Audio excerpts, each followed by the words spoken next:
नमस्ते, मैं अविचल दुबे न्यूज़ तक के शो में आपका इस्तकबाल करता हूं और आज हमारी खबर जो है वो काफ़ी बड़ी है और प्रासंगिक भी है, क्योंकि जिस तरीके से राहुल गांधी ने कैम्ब्रिज यूनिवर्सिटी यानी कि वो यूनिवर्सिटी जो दुनिया में दूसरे नंबर की यूनिवर्सिटी है और स्थापित होने के हिसाब से भी दूसरे नंबर की, यूरोप की चौथी बड़ी यूनिवर्सिटी, और ऐसा माना जाता है कि कैम्ब्रिज में कही गई बात दूर तलक जाती है।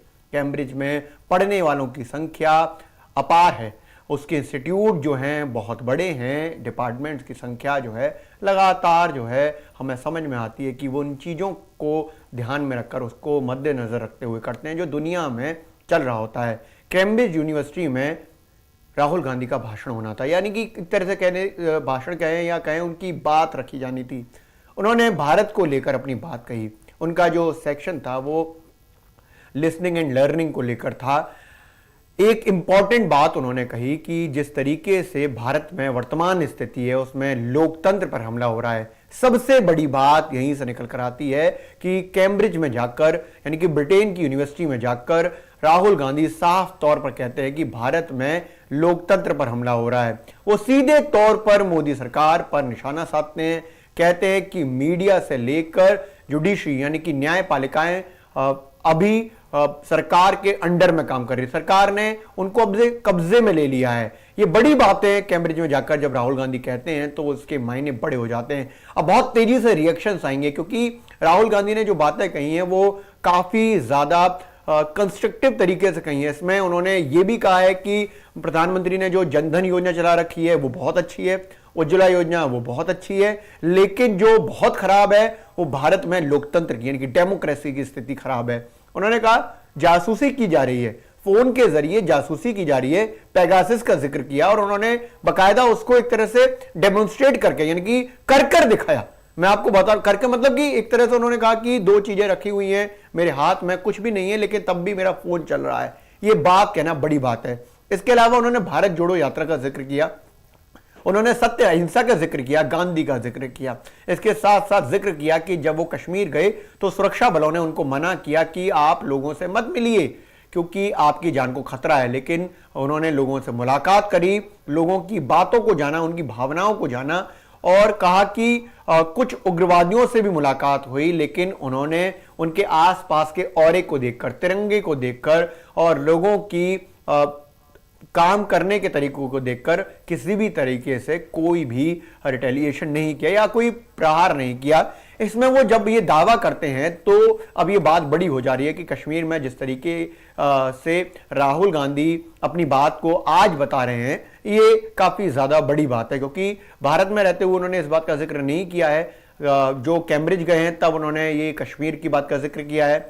कंस्ट्रक्टिव एक तरह से क्रिटिसिज्म उन्होंने पहली बार इसको जिक्र में लाया है और वो मोदी सरकार को निशाने पर रखते हैं। सीधे तौर पर वो मोदी सरकार पर निशाना साधते हैं। तस्वीरों में हम दिखाते हैं कि ये जो पूरी यात्रा है इसमें काफी चर्चा हो रही है। अच्छा, राहुल गांधी का जो पूरा का पूरा जो ये भाषण हुआ, एक स्पीच हुई या कह सकते हैं एक तरीके से उनको अपनी बात जब रखी जानी थी तो काफी ज्यादा इसकी चर्चा है। इसकी चर्चा इसलिए है क्योंकि राहुल गांधी के साथ जो लोग मिले वो अगर देखें तो भारत के हैं, नहीं भारतीय मूल के हैं। जो मिले थे वो भारतीय मूल के, उनकी तस्वीरें आई हैं, राहुल गांधी की तरफ से शेयर की गई हैं। लेकिन इस पूरे मामले में हम ये समझ सकते हैं कि किस तरीके से राहुल गांधी का जो भाषण है वो अब बहुत तेजी से वायरल हो रहा है या कहें कि बहुत फेमस हो रहा है, उस पर चर्चा की जा रही है। उस पर चर्चा इसलिए की जा रही है क्योंकि दो चीजें हैं। एक तो उन्होंने जिस तरीके से मोदी सरकार पर सीधे तौर पर हमला किया है, और ये हमला शब्द का इस्तेमाल जब किया जा रहा है तो इसमें इसको इस तरीके से देखना चाहिए कि उनकी नीतियों को लेकर वो कह रहे हैं, उनको लेकर कह रहे हैं कि जिस तरीके से डेमोक्रेसी का हाल है उस पर वो बात कह रहे हैं। और इसके साथ साथ वो कह रहे हैं कि किस तरीके से चीजें जो हैं बदल रही हैं, किस तरीके से मीडिया, न्यायपालिका पर कब्जा किया जा रहा है, किस तरीके से अपने अंडर में यानी कि अपने हाथ में चीजें लेकर काम करवाया जा रहा है। ये बहुत बड़ी बात है। उन्होंने कहा मेरी जासूसी की जा रही है, मेरी जासूसी यानी कि पेगासस के जरिए मेरी जासूसी की जा रही है। ये राहुल गांधी ने साफ तौर पर कहा है।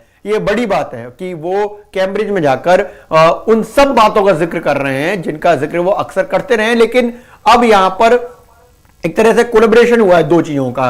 वो अच्छी चीज भी बता रहे हैं, क्योंकि कल को आप साफ तौर पर ये कह सकते हैं कि भारत की जो है बुराई करी है, तो नहीं, ऐसा भी नहीं है। उन्होंने जो ठीक है उसको ठीक कहा, जो गलत है उसको गलत कहा, और इसमें वो कतराए नहीं, इसमें वो पीछे नहीं हटे।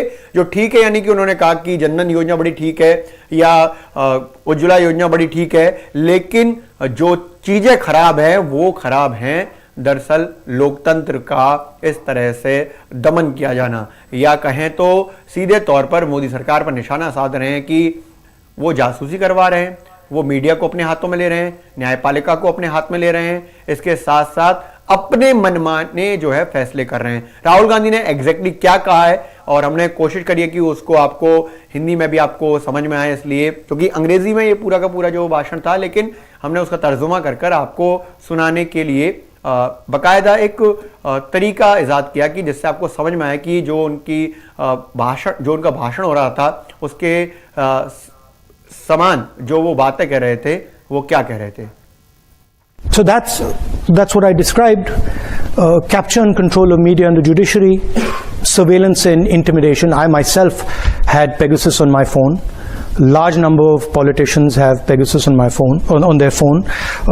I've been called by intelligence officers who tell me, listen, please be careful what you're saying on the phone, because we are sort of recording this stuff.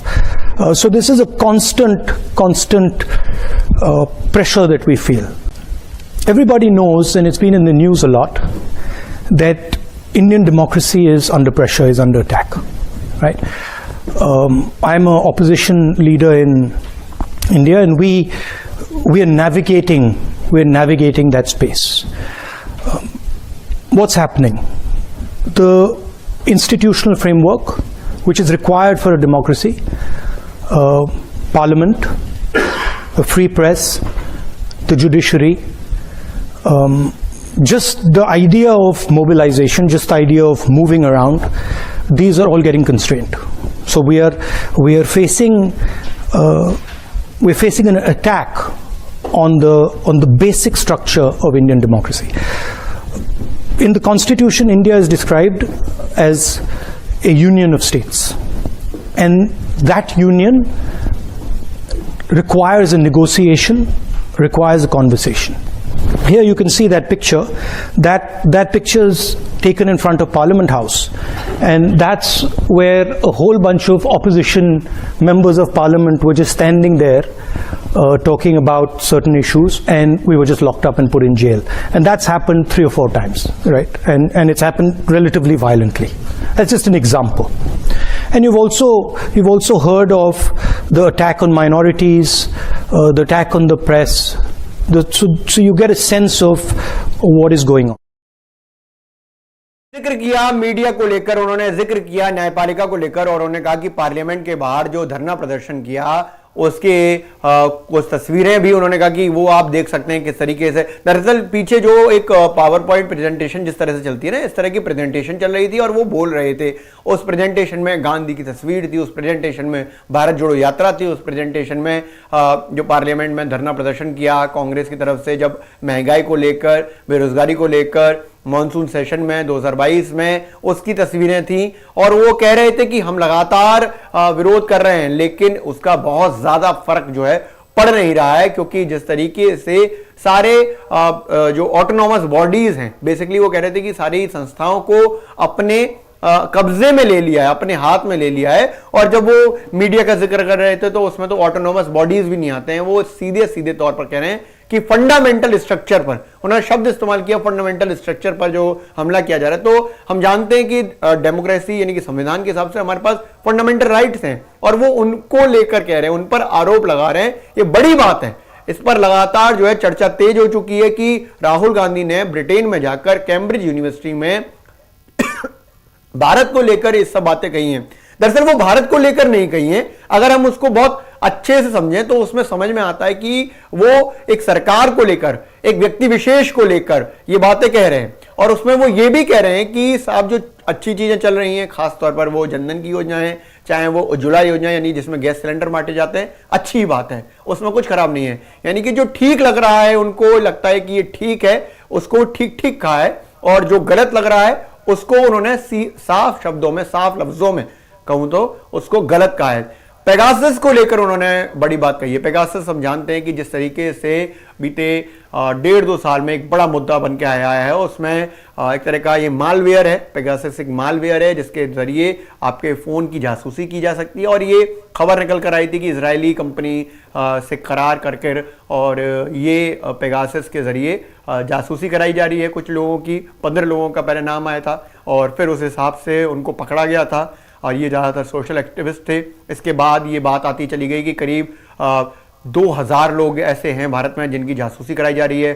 200 लोग तो उनकी बाकायदा लिस्ट भी आई कि जिसमें ऐसे लोग हैं जो पॉलिटिशियन हैं, बड़े घरानों से ताल्लुक रखते हैं, इन सब की लिस्ट आई। तो पेगासस का जिक्र करते हैं कि कैसे आपके हाथ लगाए बिना आपकी सारी जानकारी सरकार के पास जाती है। तो ये पेगासस का जो जिक्र है उसको भी आपको सुना देते हैं कि जिस तरीके से राहुल गांधी ने साफ लफ्जों में कहा है कि जासूसी कराई जा रही है, अपने लिए भी कहा और बाकायदा उस एक तरह का सिस्टम जो है तैयार कर लिया, उसको लेकर कहा।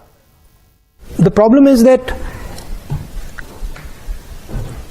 if you fundamentally disagree with the foundation of something, right? I mean, I could think about it and say, yeah, okay, maybe that policy that he's done is not a bad policy, right? Maybe giving ladies gas cylinders or giving people bank accounts is not a bad thing, it's a good thing. But that sort of misses the point, right? Because in my view, Narendra Modi is destroying the architecture of India. So I'm not too bothered about 2 or 3 good policies that he's doing if he's blowing my country to smithereens or our country to smithereens, right? एक तरीका जो हम समझ रहे हैं, तस्वीरों को देखिए, तस्वीरों को समझिए। अभी मैं जलीश भाई से कहूंगा इन तस्वीरों को चलने दें। इन तस्वीरों को आपको समझना होगा कि जिस तरीके से वो पीछे प्रेजेंटेशन चल रही है, आगे राहुल गांधी बोल रहे हैं, और उस राहुल गांधी के बोलने में 2 चीजें आपको नजर आएंगी। एक तो ये कि वो भारत जोड़ो यात्रा का भरसक जो है वो अपने प्रयासों के जरिए बताने की कोशिश कर रहे हैं कि हम भारत को जोड़ने की बात, यानी कि यूनाइट करने की बात वो कर रहे हैं। ये एक सेंसिबल तरीके से बताने की कोशिश है कि कई बार लोग सीधे सीधे आरोप लगाते हैं कि भारत जोड़ो मतलब कि भारत क्या टूटा हुआ है।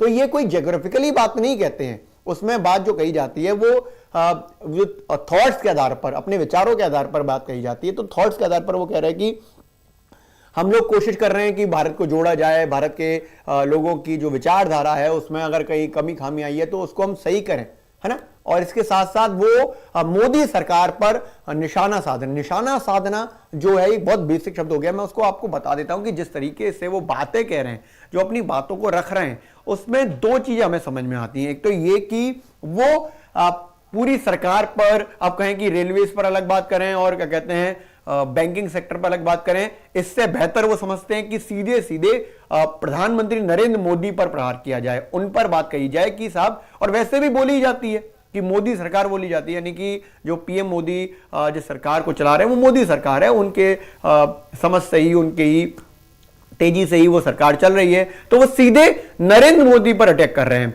अभी 2-3 चीजों को इसमें समझ सकते हैं कि एक तो ये कि अगर वो नरेंद्र मोदी पर अटैक करते तो एक चीज क्लियर हो जाती है कि सीधे कंपटीशन में, है ना, क्योंकि जो सत्ता को लेकर जो कंपटीशन है उसमें सीधे तौर पर प्रधानमंत्री नरेंद्र मोदी वर्सेस राहुल गांधी हो जाता है। ऐसे में राहुल के आरोप जो हैं वो आपको राइट हैंड साइड पर दिखेंगे। लोकतंत्र पर हमला हो रहा है, मोदी देश को बर्बाद कर रहे हैं, ये राहुल गांधी आरोप लगा रहे हैं, मोदी देश को बर्बाद कर रहे हैं, विचारधारा थोप रहे हैं मोदी, नरेंद्र मोदी विचारधारा को थोप रहे हैं।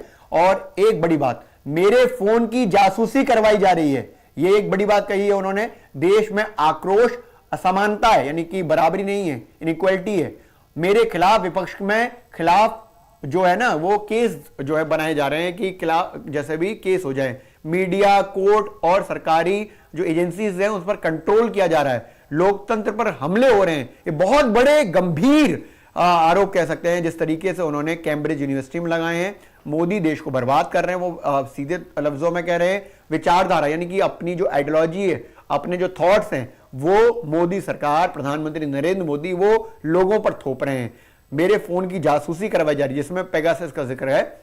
देश में आक्रोश है, एक गुस्सा है, लोगों में गुस्सा है। ये राहुल गांधी ने कहा है कि लोगों में गुस्सा है और उनके बीच में असमानता है, इनइक्वालिटी है। जो बहुत पैसे वाला है वो बहुत पैसे वाला है, जो बहुत गरीब है वो बहुत गरीब है। इस तरह की इनइक्वालिटी की बात कही जा रही है, थॉट्स की इनइक्वालिटी की बात कही जा रही है। तो ये जो बात है वो उन्होंने कैम्ब्रिज में की। और देखिए, ये कैम्ब्रिज का जो उनका स्पीच है, इसकी चर्चा काफी ज्यादा हो रही है और ये होनी भी थी। ऐसा माना जा रहा था कि जब ये स्पीच होगी तो इसकी चर्चा बहुत लंबी जाएगी, और ऐसा ही अब तक समझ में आ रहा है कि जिस तरीके से रिएक्शन जो है वो नोट किए जा रहे हैं, उसमें एक तो यही कहा जा रहा है कि राहुल गांधी ने विदेश में जाकर, आप सोशल मीडिया पर देखेंगे तो कहेंगे विदेश में जाकर देश की बुराई करिए। एक बेसिक बात हम समझते हैं कि देश को लेकर नहीं, वो ज्यादातर व्यक्ति विशेष या कहें तो सरकार को लेकर कह रहे हैं कि सरकार ये लोकतंत्र खत्म कर रही है। सरकार जो है सरकारी एजेंसीज को अपने कंट्रोल में रह रही है, सरकार मीडिया को कंट्रोल में रह रही है, सरकार जो है वो सीधे तौर पर जुडिशरी को कंट्रोल कर रही है। तो वो सरकार पर जा रहे हैं, वो व्यक्ति पर जा रहे हैं, मोदी सरकार पर जा रहे हैं, प्रधानमंत्री नरेंद्र मोदी पर जा रहे हैं। तो ऐसे में देश को लाना ये अलग पॉइंट हो जाएगा। इसके साथ साथ वो ये भी कह रहे हैं कि साहब देश में आक्रोश है। क्यों आक्रोश है, क्यों गुस्सा है? क्योंकि सरकार ऐसा कर रही है तो आक्रोश बनना है। देश में असमानता है। क्यों असमानता है? क्योंकि सरकार ध्यान नहीं दे रही है। जो अमीर हो रहा है वो अमीर हो रहा है, या जिसके पास राइट्स हैं वो अपना कुछ भी कर रहा है, और जो गरीब है उसके पास कुछ भी नहीं है। देखिए, उनका पूरा 1 घंटे का भाषण है, उसको भी आपको सुनाएंगे, लेकिन मैं आपको बहुत मतलब जिस्ट जिसे कहते हैं ना, उसमें समझाने की कोशिश कर रहा हूं। हमारे साथ हमारे साथी भी जुड़ेंगे और उनसे समझेंगे कि ये जो भाषण है, ये जो स्पीच है, वो कितना दूर जाएगा। दूर जाने का मतलब ये है क्योंकि जब भी पहले भी वो विदेशों में अपने भाषण दे चुके हैं, और लगातार फिर जो सत्तारूढ़ पार्टी है उसकी तरफ से आरोप लगते हैं कि साहब देखिए कि देश की बुराई कर रहे हैं, वहां जाकर देश की बुराई जो है वो विदेशों में जाकर कर रहे हैं। अब की बार ऐसा नहीं हो पा रहा है शायद कि वो देश की बुराई को लेकर बात कह पाए। कह दें वो अलग बात है, लेकिन यहां पर अगर हम इसको बहुत बारीक नजर से देखें, थिन लाइन देखें, तो इसमें देखेंगे कि आप उनको दिखेगा कि वो देश को लेकर नहीं, देश में बैठी सरकार को लेकर कह रहे हैं। और वो भारत जोड़ो यात्रा में भी इस बात को कहते रहे कि लगातार कि देश में सरकार ने जो स्थिति बना दी है वो काफी खराब है, चिंताजनक है, इसको भी वो कहते रहे। तो ये एक तरीके से जो भारत जोड़ो यात्रा बढ़ती चली गई और मैं कहूंगा कि बढ़ती चली गई, यानी कि बढ़ रही है वो यात्रा। वो आप ये देखिए कि बार बार इसमें जो जिक्र किया जाता है, वो इस बात का जिक्र किया जाता है कि साहब यहां पर जो है सिर्फ भारत से ही नहीं, विदेशों से भी लोग आए हैं यात्रा में, और अब विदेश में जाकर अब उस यात्रा का जिक्र किया जा रहा है, उसका बखान किया जा रहा है। कश्मीर का मुद्दा उन्होंने बताया है कि कश्मीर में जब वो पहुंचे तो कश्मीर में उनको कहा गया, सुरक्षा बलों की तरफ से या सुरक्षा एजेंसी की तरफ से कहा गया कि साहब यहां मत रहिए, यहां आपको खतरा है। देखिए, राहुल ने अपनी फेसबुक पोस्ट में लिखा है, लगातार और लगन से सुनने की कला ग्लोबल कन्वर्सेशन के लिए बहुत ताकतवर और जरूरी है। हमने इसे भारत जोड़ो यात्रा के दौरान बहुत अच्छी तरह से समझा है। मैं फिर से इसको दोहराऊंगा, लेकिन समझ लीजिए उन्होंने इस बात को इसलिए कहा है क्योंकि जो उनका सेशन था जिसमें उनको बोलना था कैम्ब्रिज में, वो लर्निंग फ्रॉम लिसनिंग का था, यानी कि सुनने की कला। आप कितना सुनने को अपने अंदर समाहित करते हैं और उस पर कितना अमल करते हैं, कितने आप सहनशील हैं। तो राहुल गांधी ने अपनी फेसबुक पोस्ट में लिखा है कि लगातार और लगन से सुनने की कला, यानी कि आप लगातार सुनते रहें और डेडिकेटली सुने। इस कला को ग्लोबल कन्वर्सेशन के लिए बहुत ताकतवर और जरूरी माना जाए। मतलब कि जब आप दुनिया भर से इस पर बात करें तो ये बहुत जरूरी है कि हम सुने लोगों की बात को। हमने इसे भारत जोड़ो यात्रा के दौरान बहुत अच्छी तरह समझा है। हमने लोगों की बातों को, उनके थॉट्स को समझा है। लेफ्ट हैंड साइड में आप देख रहे हैं कि राहुल गांधी की जो कैम्ब्रिज यूनिवर्सिटी को लेकर जो बातें हैं उसको हम दिखा रहे हैं। सुरक्षा के चलते देखिए बहुत सारी चीजें हैं कि जिसमें हमें समझ में आता है कि ये भी समझ में आएगा कि राहुल गांधी की जो एजुकेशन है उस पर लगातार सवाल उठाए जाते हैं, जबकि उनकी एजुकेशन काफ़ी अच्छी है। उनने विदेशों से काफ़ी अच्छी पढ़ाई करी है, इवन वो नौकरी भी करते थे।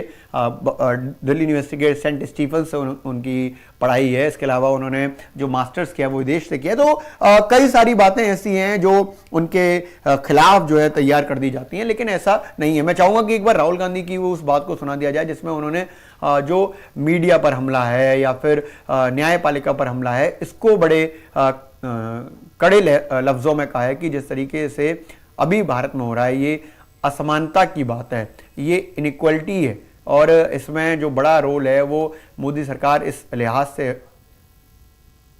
से निभा रही है कि वो इसको बढ़ावा दे रही है। So that's what I described. Capture and control of media and the judiciary, surveillance and intimidation. I myself had Pegasus on my phone. Large number of politicians have Pegasus on my phone, on their phone. I've been called by intelligence officers who tell me, listen, please be careful what you're saying on the phone, because we are sort of recording this stuff. So this is a constant pressure that we feel. Everybody knows, and it's been in the news a lot, that Indian democracy is under pressure, is under attack, right? I'm an opposition leader in India, and we are navigating that space. What's happening? The institutional framework, which is required for a democracy, parliament, a free press, the judiciary, just the idea of mobilization, just the idea of moving around, these are all getting constrained. So we are facing an attack on the basic structure of Indian democracy. In the Constitution, India is described as a union of states, and that union requires a negotiation, requires a conversation. Here you can see that picture. That picture is taken in front of Parliament House, and that's where a whole bunch of opposition members of Parliament were just standing there talking about certain issues, and we were just locked up and put in jail. And that's happened 3 or 4 times, right? And it's happened relatively violently. That's just an example.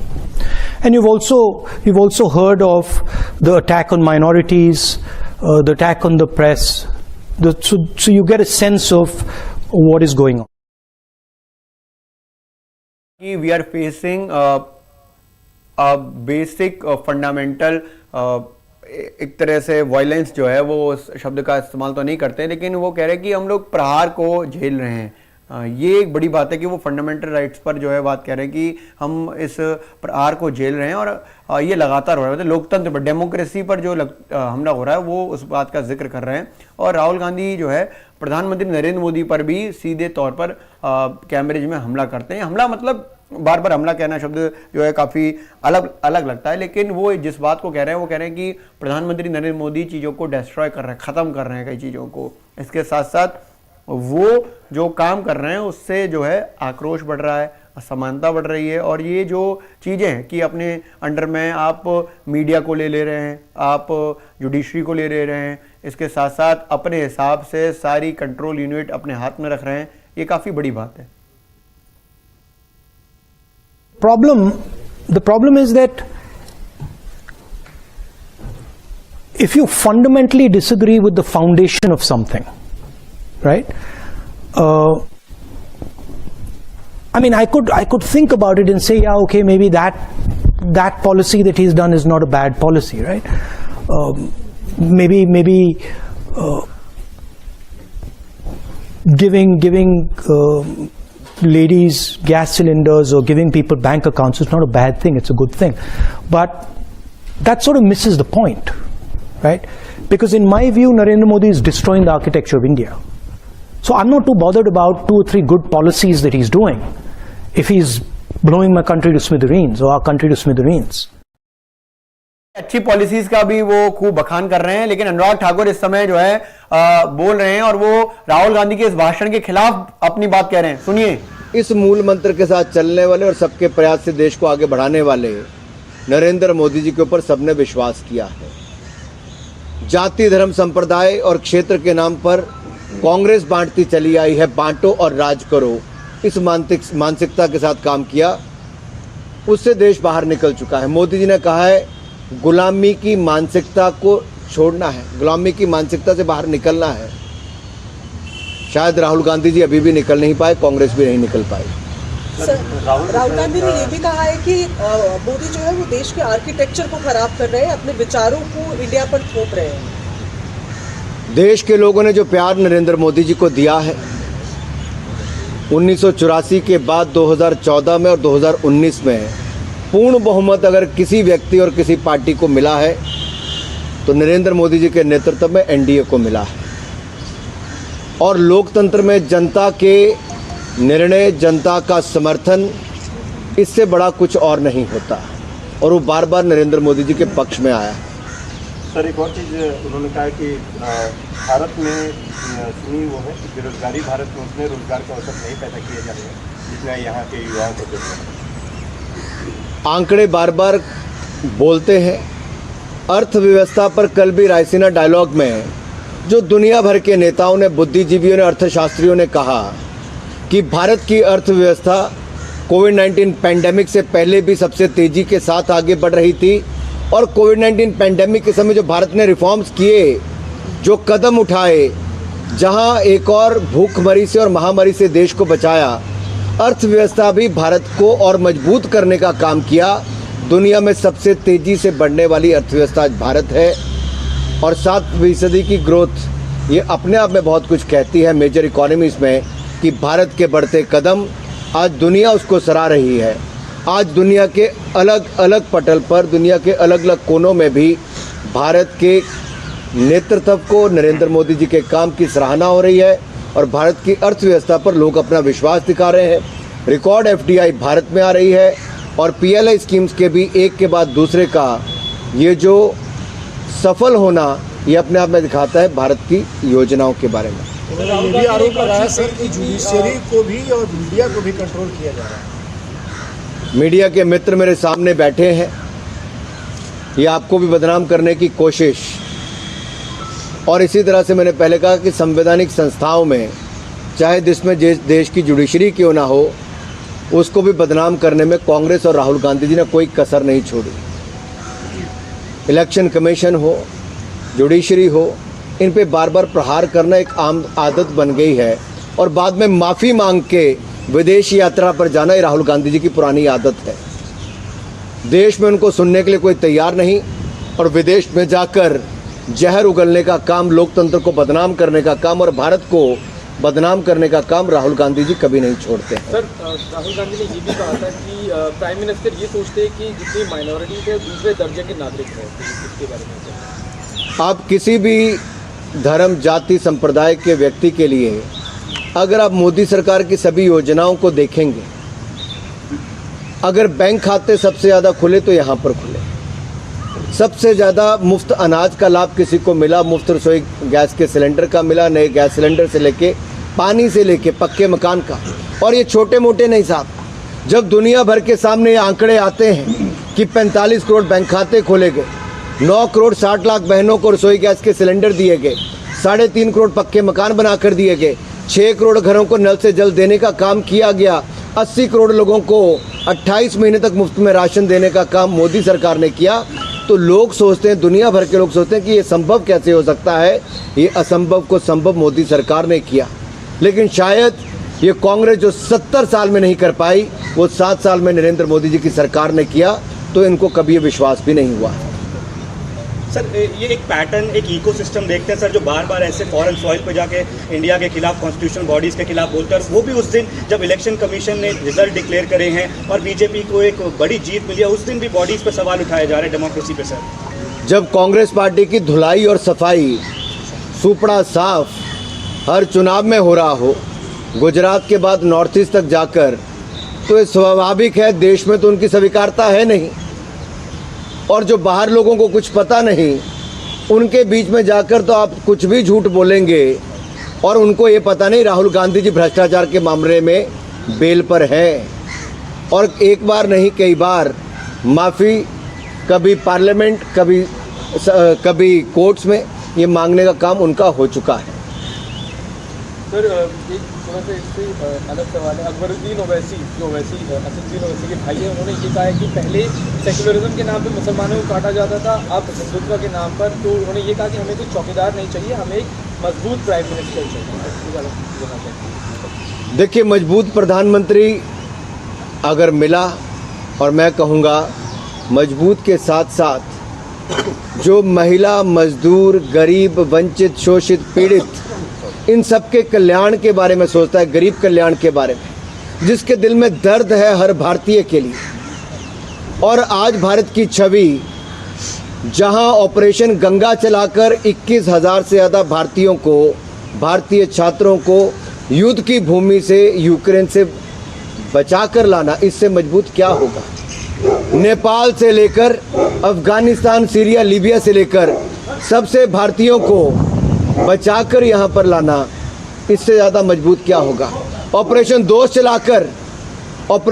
चलाकर first responder बनना, जो दुनिया के बड़े देश नहीं कर पाए, भारत ने की मदद। सीरिया और टर्की उस समय पहुंचाई जब आपदा की मार उनके ऊपर आई थी। तो मैं आपसे यही कहता हूं, ये मजबूत भारत के कदम है, ये मजबूत प्रधानमंत्री के कारण संभव हो पाया। सर, अपोजिशन पार्टी ने पहले भी यूनाइट होकर यूनिटी दिखाने की कोशिश करी है, पेगासस का मुद्दा हो या और मसले हो, भारतीय जनता पार्टी ने घेरने की कोशिश करी है। ममता बनर्जी अब कह रही हैं 2024 में अकेले चुनाव लड़ेगी टीएमसी, तो क्या ये यूनिटी फिर से वीक होती नजर आ रही है? अलग अलग विचारधाराओं के लोग जब महागठबंधन भी करते हैं तो लोग उसको महाठगबंधन ही कहते रहे। भ्रष्टाचार के गंभीर आरोप जिन लोगों पर लगे हैं, उनके पास जवाब देने के लिए कुछ नहीं, तो सब एक होकर चोर चोर मसेरे भाई, वो एक कहावत चलती है, वो सीधे रूप से देखने को मिलता है।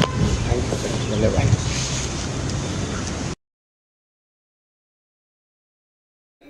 जी, अभी हम सुन रहे थे कि अनुराग ठाकुर इस बात पर रिएक्शन दे रहे थे कि किस तरीके से राहुल गांधी जो बोल रहे हैं उसको लेकर उन्होंने कई सारी बातों को कहा कि ये साहब बेकार की बातें हैं। किस तरीके से मोदी सरकार का कार्यकाल जो है वो इतना शानदार रहा है, और उन्होंने फिर कल के चुनावों में जो जीत हुई उसका भी जिक्र किया। मेरे साथ इस वक्त राहुल गौतम जी हैं, वो अगरतला से ही हैं इस वक्त, और जिस तरीके से नॉर्थ ईस्ट में हमने कल देखा कि काफी ज्यादा फायदा जो है वो बीजेपी को हुआ है और एक तरह से रिटेन किया उन्होंने अपनी जीत को। राहुल भाई, आप कांग्रेस को बहुत करीबी तरीके से जानते हैं और देखते रहे हैं काफी समय से कि राहुल गांधी का जो कार्यकाल है, या उनका जो अपना प्रेसिडेंशियल कार्यकाल था, टेन्योर था, या वो जब से वाइस प्रेसिडेंट बने थे, अभी तो वो सांसद हैं वायनाड से, लेकिन उन्होंने जो कहा उस पर उनका जो स्टैंड है वो ऐसा लगता है कि वो पार्लियामेंट में भी जो बोल रहे थे, वो अधिवेशन में भी जो बोल रहे थे, और जो कैम्ब्रिज में बोल रहे थे, काफी समानता है उसमें। देखिए, राहुल गांधी जब किसी इशू को उठाते हैं तो उसको बहुत ही मैं कहूं प्रोमिनेंटली उठाते हैं। अगर आपको याद होगा 2019 के चुनाव में उन्होंने एक मुद्दा उठाया राफेल का, और उस राफेल के मुद्दे के इर्द गिर्द ही पूरा का पूरा चुनाव कैंपेन बुना गया, और वो लगातार इस मुद्दे को उठाते रहे। कांग्रेस पार्टी चुनाव हारती रही, जीतती रही, लेकिन वो उठाते रहे। 2019 के अंदर करारी हार हुई उस मुद्दे के ऊपर। उसके बाद उन्होंने अपना स्टांस चेंज किया। फिर राहुल गांधी ये कहने लगे कि जो नरेंद्र मोदी की सरकार है, वो तमाम जो इंस्टीट्यूशंस हैं उनको उन पर असॉल्ट हो रहा है, उन पर कब्जा हो रहा है, बेजा इस्तेमाल हो रहा है उन एजेंसीज का, और देश का जो फैब्रिक है, यानी देश की जो बनावट है, जो आपस में जो सांप्रदायिक सौहार्दता है, उसको तोड़ा जा रहा है, राज्यों के बीच में वैमनस्य बढ़ाया जा रहा है। अब वो इस मुद्दे को उठाते रहे हैं। राहुल गांधी ने कैम्ब्रिज में जाकर जो कुछ कहा है, वो तमाम चीजें वो यहाँ पे ऑलरेडी कह चुके हैं। वो लगातार इस बात को उठाते रहे, मल्टीपल फोरम्स पे वो उठाते हैं कि किस तरीके से डेमोक्रेसी को खत्म किया जा रहा है, कि किस तरीके से अनडिक्लेयर्ड इमरजेंसी है मोदी राज के अंदर। ये तमाम मुद्दे वो उठाते रहे हैं, लेकिन क्या इन मुद्दों का फायदा मिलता है कांग्रेस पार्टी को? तो छोटा सा एग्जांपल आप देखिए। राहुल गांधी ने कहा कि जो ईसाई वर्ग है, या जो मुस्लिम वर्ग है, या जो क्रिश्चियनिटी है, ये जो तमाम जो धर्म है, इनको दोहरे दर्जे का नागरिक माना जाता है भारत के अंदर इस मौजूदा सरकार के बीच में। अब बीजेपी ये कह रही है कि आप ये कह रहे हैं कि हम सेकंड क्लास सिटीजन मानते हैं।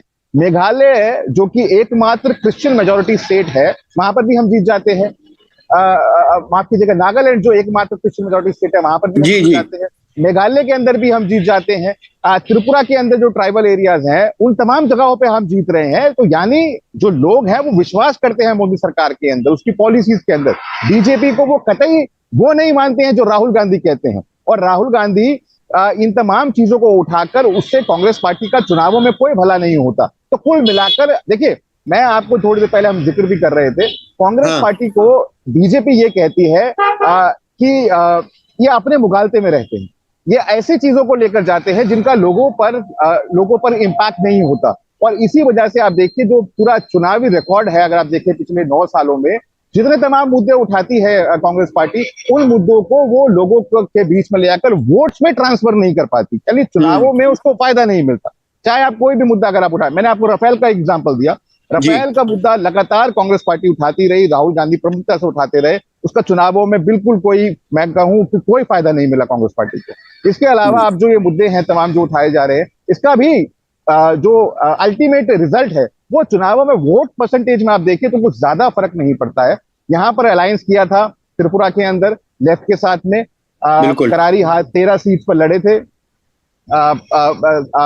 बहुत मुश्किल से तीन सीट पर जो है वो अब जीत हासिल हुई है। तो कुल मिलाकर बहुत मुश्किल से कांग्रेस पार्टी अपने आप को बचाने की कोशिश कर रही है इन एरियाज के अंदर, इन पॉकेट्स के अंदर। बीजेपी ये कह रही है, देखिए राहुल गांधी विदेशी धरती पर जाते हैं और देश का अपमान करते हैं, ग्लोबल फोरम्स पर जाते हैं और देश की बदनामी करते हैं। तो इन चीजों को तो आप ये मानिए कि जो बीजेपी है वो इनकैश करेगी कि आप देखिए राहुल गांधी जो विदेशी धरती पर जाकर देश का बदनाम कर रहे हैं, देश को नेगेटिव लाइट में दिखा रहे हैं। तो बीजेपी के हाथ में तो आप ये समझिए एक अपॉर्चुनिटी है कि वो वापस राहुल गांधी को अटैक करेंगे, ये कह के कि राहुल गांधी ये इसलिए कर रहे हैं क्योंकि नरेंद्र मोदी देश की छवि पूरी दुनिया में सुधार रहे हैं। जी राहुल भाई, मैं एक आदर्शवाद में चला भी जाऊं और जी लूं थोड़े से आदर्शवाद को, तो मैं कहूंगा कि साहब ऐसा नहीं है कि उन्होंने क्रिटिसिज्म किया, उन्होंने तो कंस्ट्रक्टिव क्रिटिसिज्म किया है, उन्होंने तो आपकी पॉलिसीज की तारीफ भी करी है। तो ऐसा नहीं है कि आप राहुल गांधी को केवल गरियाएंगे ही, मतलब मैं बीजेपी की तरफ से अगर इस बात कहूं कि साहब उन्होंने कहा है कि जनधन योजना अच्छी है और उज्ज्वला योजना अच्छी है, या जो अच्छी योजना है उनकी तारीफ की जानी चाहिए। तो ऐसे में तो लगता है कि राहुल गांधी को सुनना जो है बेहतर होगा।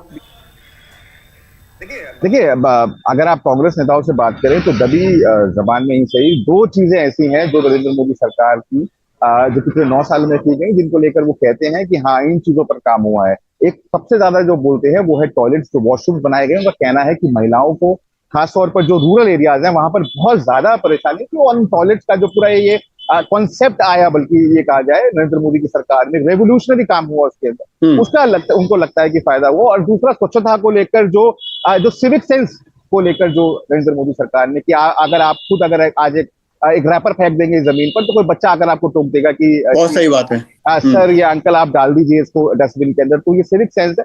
राहुल गांधी ने लेकिन 9 साल के अंदर पहली बार आप ये कह सकते हैं कि कुछ 2 पॉलिसीज को लेकर ये कहा कि मैं मान सकता हूं कि ये अच्छी पॉलिसी। एक जो फ्री में सिलेंडर दिए जाते हैं महिलाओं को उज्ज्वला स्कीम के थ्रू, एक उसके लिए उन्होंने कहा, और दूसरा कहा जो जनधन योजना है, जो अकाउंट्स खुलवाए गए गरीब लोगों के, जो एक्सेस दिया गया बैंकिंग सिस्टम को, वो उन्होंने कहा कि ये एक दो स्कीम्स ऐसी हैं जिनको मैं कह सकता हूं अच्छी हैं। लेकिन उन्होंने कहा कि इन 1-2 स्कीम से इस बात का डिस्काउंट नहीं दिया जा सकता मोदी सरकार को कि जो वो हमला कर रही है पूरे देश का जो स्ट्रक्चर है, जो बेसिक आर्किटेक्चर है, उन्होंने वर्ड यूज किया आर्किटेक्चर, उस पर जो हमला कर रही है उससे उसको डिस्काउंट नहीं दिया जा सकता, उससे वो नहीं बच सकती। देश का जो फैब्रिक है उसको तोड़ने की कोशिश की जा रही है, और कोशिश नरेंद्र मोदी सरकार के द्वारा की जा रही है। तो कुल मिलाकर ये पहली बार हुआ होगा, मैंने दोबारा दोहराता हूं, पहली बार राहुल गांधी ने पर्टिकुलरली पिन पॉइंट करके 2 स्कीम्स के बारे में बात की, जिक्र किया और कहा कि ये स्कीम्स मुझे लगता है कि अच्छे आइडिया है। तो कुल मिलाकर आप ये देखिए राहुल गांधी भी कंस्ट्रक्टिव क्रिटिसिज्म ही कर रहे थे, लेकिन जैसे मैंने कहा कि जो मौजूदा राजनीति है वो इस तरीके की हो चली है कि ये एक अपॉर्चुनिटी बनेगी, ये एक स्टेज सेट करेगा कॉन्फ्रंटेशन के लिए, एक फ्लैश पॉइंट बनेगा जिसे हम अंग्रेजी में कहते हैं बीजेपी और कांग्रेस के बीच में। और बीजेपी ने ये कहना शुरू कर दिया है कि राहुल गांधी बाहर जाकर देश को बदनाम कर रहे हैं, राहुल गांधी ऐसे मुद्दे उठाते हैं जिनका जन सरोकार नहीं है, जो लोगों से नहीं जुड़ पाते, और क्योंकि वो इररिलेवेंट होते जा रहे हैं राजनीति के अंदर, प्रासंगिकता होते जा रहे हैं, इस वजह से वो इस तरीके के वक्तव्य दे रहे हैं विदेशी धरती पर जाकर।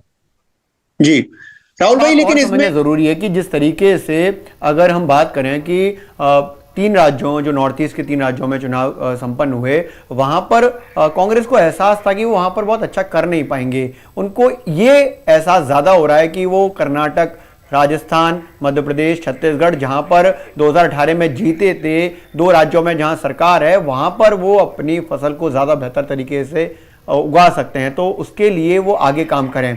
2 महीने बाद करीब कर्नाटक में चुनाव हैं और वो जिस सोशल फाइबर, बेरोजगारी, महंगाई और तमाम उन बातों का जिक्र कर रहे हैं कि साहब एजेंसीज को, मीडिया को, इसके अलावा जुडिशरी को आप अपने कंट्रोल में ले रहे हैं, यानी कि मोदी सरकार अपने कंट्रोल में ले रही है, वो ज्यादा बड़ी बात है। यानी कि जो संदेश है वो अगले 15 दिन 20 दिन अगर चलता है तो कहीं ना कहीं जो रेलिवेंसी है, यानी कि जो प्रासंगिकता है वो बनी रहेगी, बात करेंगे लोग उस पर।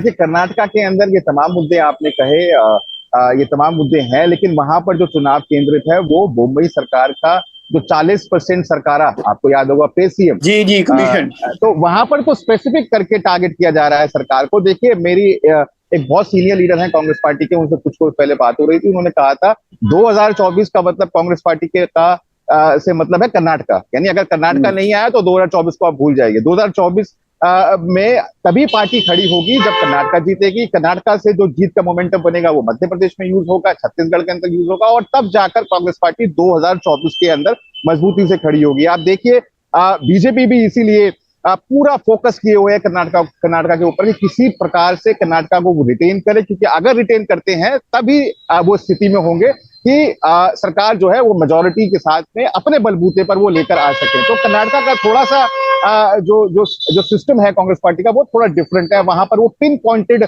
एक कैंपेन कर रहे हैं कि जो वहां की सरकार है वो भ्रष्ट है, वहां पर जो कमीशन लिए जाते हैं 40% फिक्स है, पूरी तरीके से एडमिनिस्ट्रेशन फेल हो चुका है। तो वहां पर एक पिन पॉइंट कर एक कैंपेन किया जा रहा है और कांग्रेस पार्टी को लगता है, जितनी भी रिपोर्ट्स या सर्वे वो करा रहे हैं, कि उनको फायदा मिल भी रहा है मौजूदा तौर पर। तो कुल मिलाकर मैंने आपको पहले भी कहा कि 2024 का मतलब कर्नाटका है कांग्रेस पार्टी के लिए, कर्नाटका जीतना उनके लिए बेहद महत्वपूर्ण है।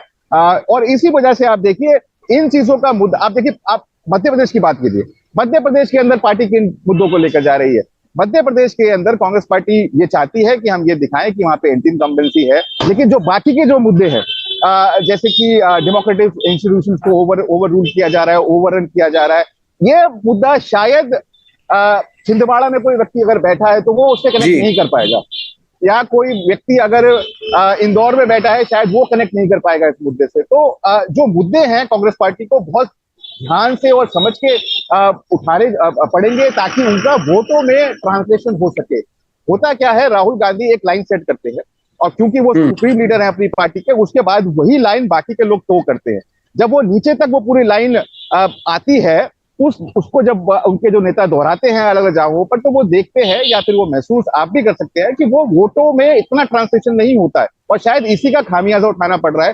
हालांकि कांग्रेस पार्टी का साफ तौर पर यह कहना है कि हर वक्तव्य जो राहुल गांधी देते हैं या हर स्टेटमेंट वो जो देते हैं उसको आप चुनावी राजनीति से मत जोड़िए। हर स्टेटमेंट इस माइंडसेट से नहीं दिया जा सकता कि हाँ हमको चुनावों में इसका फायदा होगा या नुकसान होगा। राहुल गांधी ने जो भी मुद्दे वहां उठाए कैम्ब्रिज के अंदर, वो तमाम मुद्दे बिल्कुल रेलेवेंट हैं।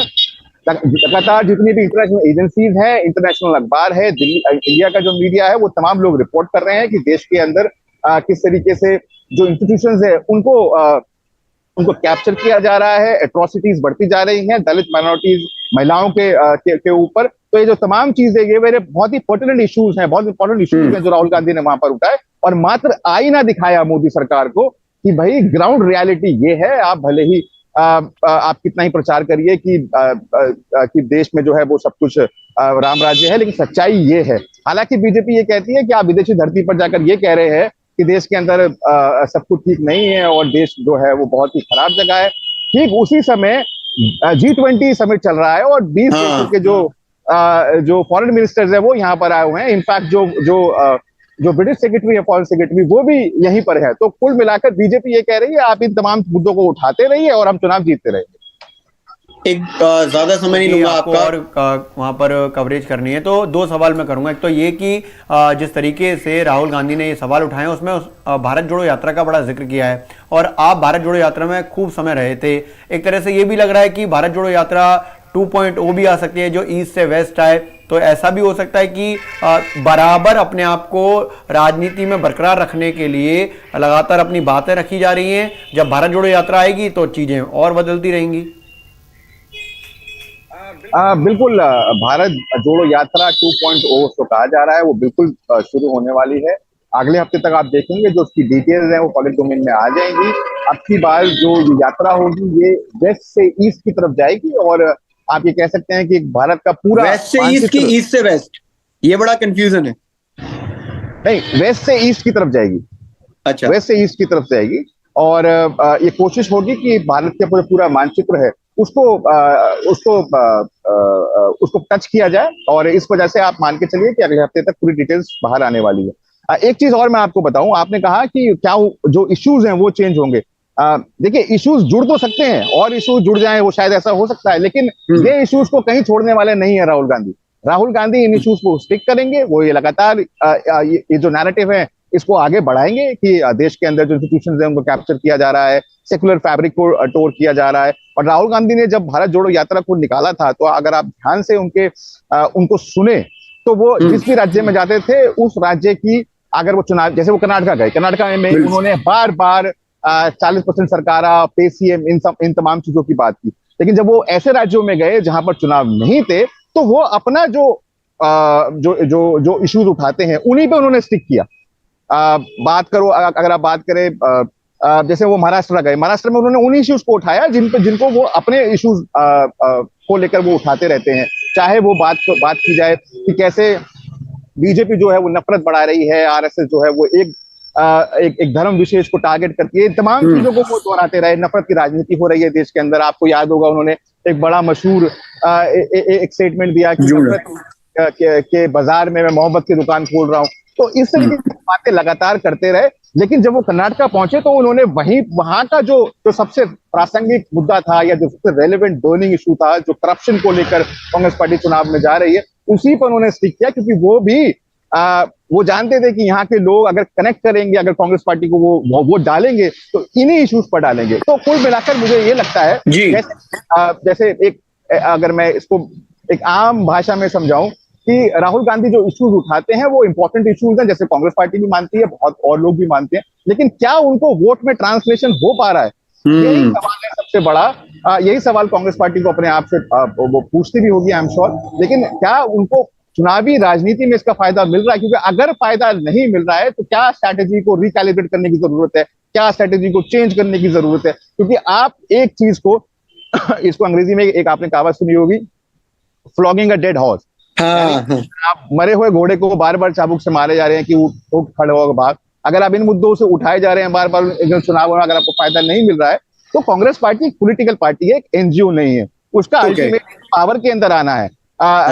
इस तरीके की बातें बिल्कुल आप करिए, आप पब्लिक डिस्कोर्स में ये सब बातें होती हैं, लेकिन इनका ये भी ध्यान रखना चाहिए कांग्रेस पार्टी को कि क्या उनको चुनावों में उतना फायदा मिल पाता है या नहीं मिल पाता है। क्योंकि बीजेपी तो ये कह रही है कि राहुल गांधी जिस तरीके के मुद्दे उठाते हैं वो लोगों में बिल्कुल भी कनेक्ट नहीं कर पाते, और क्योंकि कनेक्ट नहीं कर पाते हैं इसीलिए हमारा जो नैरेटिव है वो लोगों तक पहुंचता है, ग्राउंड पर पहुंचता है। और इसीलिए आप देखिए चुनावों के बाद चुनाव जितने भी हो रहे हैं उसमें बीजेपी एक फॉर्मिडेबल फोर्स की तरह उठ के आ रही है। पहले हम कहते थे, आपको ध्यान होगा, कि नॉर्थ ईस्ट का मतलब बीजेपी का मतलब है सिर्फ असम। अब वो और राज्य है, त्रिपुरा भी एक राज्य है जहां पर अपने आप को पूरी तरीके से एस्टैब्लिश कर लिया है बीजेपी ने जी। और अगर आप आदिवासी इलाकों को छोड़ दिया जाए, और वहां पर भी त्रिपुरा मोता की वजह से नुकसान हुआ, उनको छोड़ दिया जाए तो बीजेपी मजबूत स्थिति में है। और आप ये मान के चलिए कि अब उसका जो प्रभाव है नॉर्थ पूर्वोत्तर के और राज्यों में बढ़ेगा। अभी तो वो कई राज्यों में अलायंसेस के साथ है, आप देखिएगा आने वाले दिनों में बीजेपी ये चाहेगी कि वो अपने बलबूते पर इन राज्यों में सत्ता में है। बहुत सही बात कही आपने कि कांग्रेस पार्टी जो है वो कोई एनजीओ नहीं है, वो एक पॉलिटिकल पार्टी है। और अगर आपको सत्ता में परिवर्तन करना है, कोई बदलाव करना है देश के लिए, तो जरूरी है कि आप सत्ता में आए। सबसे बड़ी बात तो यही है। बहुत बहुत धन्यवाद आपका राहुल भाई, आप हमारे साथ जुड़े और समय दिया, क्योंकि इस समय आप जो है कवरेज कर रहे हैं नॉर्थ ईस्ट के इलेक्शन के बाद जो समीकरण बने हैं उनकी, तो आपसे फिर से अपडेट लेते रहेंगे। अभी के लिए बहुत बहुत धन्यवाद। तो राहुल गौतम हमारे साथी जो भारत जोड़ो यात्रा को भी कवर करते रहे, और इस समय जो है वो जो नॉर्थ ईस्ट में इलेक्शन है वहाँ जो चुनाव के रिजल्ट आए उनको अब कवर कर रहे हैं। लेकिन मैं चाहता हूँ कि आप राहुल गांधी की जो स्पीच हुई है उसके जो मेन चंक्स हैं, जो मेन उनकी जो बातें हैं उनको सुने, जिसमें उन्होंने कश्मीर के इशू को कहा है, जिसमें उन्होंने मोदी सरकार पर कहा है मोदी सरकार डिस्ट्रॉय कर रही है जिन चीज़ों को मीडिया से लेकर न्यायपालिका तक, उस पर कहा है। इसके अलावा उन्होंने ये भी कहा है कि नहीं, कुछ पॉलिसीज अच्छी हैं, जनधन अच्छी है, उज्ज्वला अच्छी है, जिसकी तारीफ की जानी चाहिए, वो अच्छी बात है। तो उन्होंने जो सिलसिलेवार तरीके से जो बातें कही हैं, जो इंपॉर्टेंट इश्यूज कहे हैं, उनको सुनी। उन्होंने कहा है कि डेमोक्रेसी पर हमला किया जा रहा है, देश में डेमोक्रेसी पर हमला किया जा रहा है, लोगों में आक्रोश बढ़ रहा है, असमानता है, ये सब सुनिए।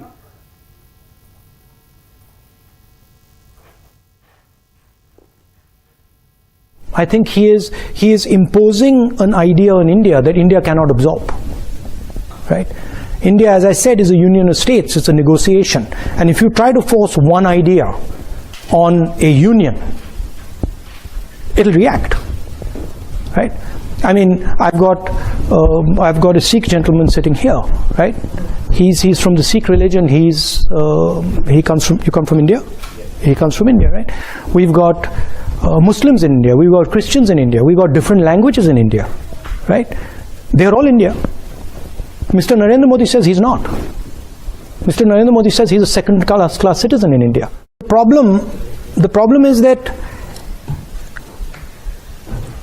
if you fundamentally disagree with the foundation of something, right? I mean, I could think about it and say, yeah, okay, maybe that policy that he's done is not a bad policy, right? Maybe giving ladies gas cylinders or giving people bank accounts is not a bad thing, it's a good thing. But that sort of misses the point, right? Because in my view, Narendra Modi is destroying the architecture of India. So I'm not too bothered about 2 or 3 good policies that he's doing if he's blowing my country to smithereens or our country to smithereens. Everybody knows, and it's been in the news a lot, that Indian democracy is under pressure, is under attack, right? I'm an opposition leader in India, and we are navigating that space. What's happening? The institutional framework which is required for a democracy, parliament, a free press, the judiciary, just the idea of mobilization, just the idea of moving around, these are all getting constrained. So we are facing an attack on the basic structure of Indian democracy. In the Constitution, India is described as a union of states, and that union requires a negotiation, requires a conversation. Here you can see that picture. That picture is taken in front of Parliament House, and that's where a whole bunch of opposition members of Parliament were just standing there talking about certain issues, and we were just locked up and put in jail. And that's happened 3 or 4 times, right? And it's happened relatively violently. That's just an example. And you've also heard of the attack on minorities, the attack on the press. So you get a sense of what is going on. In Kashmir, and Kashmir is this so-called violent place. And as I'm entering Kashmir, the security guys come to me and say, listen, we need to talk to you. So what do you need to say? And they say, well, look, the thing is, you can't walk in Kashmir, right? It's not a good idea. We're walking 3 days, and we're walking 3 days in the roughest districts. So you can't walk in Kashmir, it's a bad idea. So I'm like, why can't I walk in Kashmir? And they're like, well, because you'll get hand grenades thrown on you.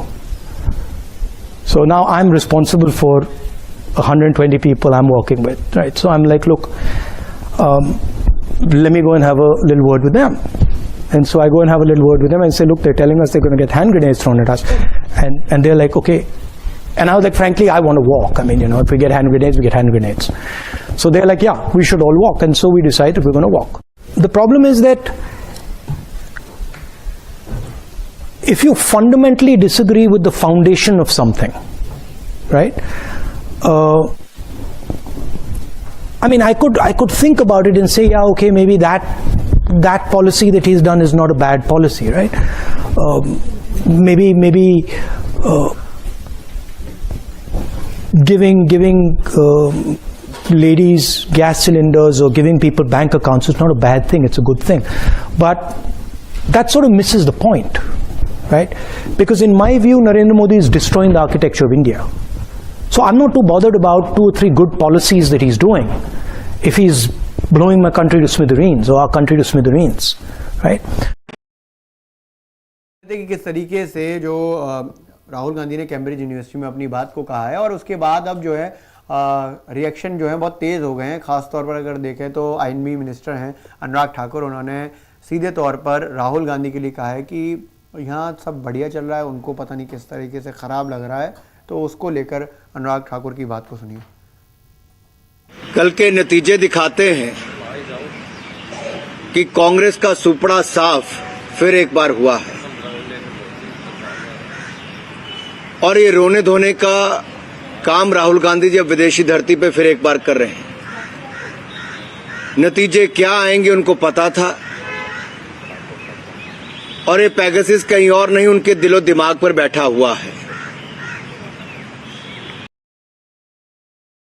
कि उन्होंने कहा है कि कल के नतीजे जो आए, जो कल के नतीजे यानी कि नॉर्थ ईस्ट में 3 राज्यों में जहां पर कांग्रेस बिल्कुल भी अच्छा प्रदर्शन नहीं कर पाई, उसको लेकर जो है अनुराग ठाकुर कह रहे हैं कि कल के नतीजों को देखने के बाद ये झुंझुलाहट कह सकते हैं कि वो निकल रही है और उनको विदेशी धरती पर ये सब बातें कहनी पड़ रही हैं, ये सब बातें कह रहे हैं जाकर, बड़ी खराब बात है। ये अनुराग ठाकुर जो आईएनबी मिनिस्टर हैं वो ये कह रहे हैं कि इस तरीके से ये बातें कहना दिखाता है कि कल जो नतीजा यानी कल जो हार हुई है उसके बाद जो है राहुल गांधी बोल रहे हैं। हालांकि इस बात को शायद इस बात से जोड़ा जाए कि वो कल के नतीजों के हिसाब से कह रहे हैं, क्योंकि पूरी की पूरी प्रेजेंटेशन जो है वो और चीज़ों पर भी आधारित थी। इसमें भारत जोड़ो यात्रा का भी जिक्र था, कश्मीर का भी जिक्र था। कश्मीर में जब वो भारत जोड़ो यात्रा के साथ गए थे उसमें जिक्र था कि जो योजना हैं वो अच्छी हैं कुछ, उसके साथ साथ उनका जिक्र था कि जिस तरीके से तमाम जो इंस्टीट्यूशन हैं उन पर किस तरीके से सरकार जो है कब्जा करना चाह रही है, वो सब बातें जो वो लगातार कहते रहे हैं, वो कहते रहे हैं, वो आरोप लगाते रहे हैं कि लोकतंत्र पर हमला हो रहा है भारत में। इसके साथ मोदी जो हैं मतलब प्रधानमंत्री मोदी सीधे वो कह रहे हैं कि वो देश को बर्बाद कर रहे हैं, विचारधारा यानी कि अपनी आइडियोलॉजी को थोप रहे हैं, जो एक राइट विंग की विचारधारा है उसको थोपा जा रहा है। इसके साथ साथ मेरे फ़ोन की जासूसी कराई, मतलब मेरे फ़ोन की जासूसी कराई जा रही है और पेगासस का भी जिक्र किया कि तमाम लोगों के फ़ोन्स की जो है जासूसी कराई गई, सर्विलांसिंग की गई। देश में आक्रोश, असमानता, मेरे खिलाफ जो है माहौल तैयार करना, और मतलब मेरे खिलाफ का मतलब वो इमेज को लेकर कह रहे थे। मीडिया, कोर्ट और सरकारी एजेंसीज पर जो है कंट्रोल ये सरकार कर रही है और जो काफ़ी ख़राब है। देखिए ये जो स्थिति है उसमें राहुल गांधी ने साफ तौर पर ये कोशिश करी है कि ये वो डिलीवर कर पाएँ या इंश्योर कर पाएँ कि जो वो कह रहे हैं उसको लेकर वो पहले भी कह चुके हैं अपनी बातें। ऐसा नहीं है कि वो पहली दफ़ा इस बात को कह रहे हैं, लेकिन इस बात को भी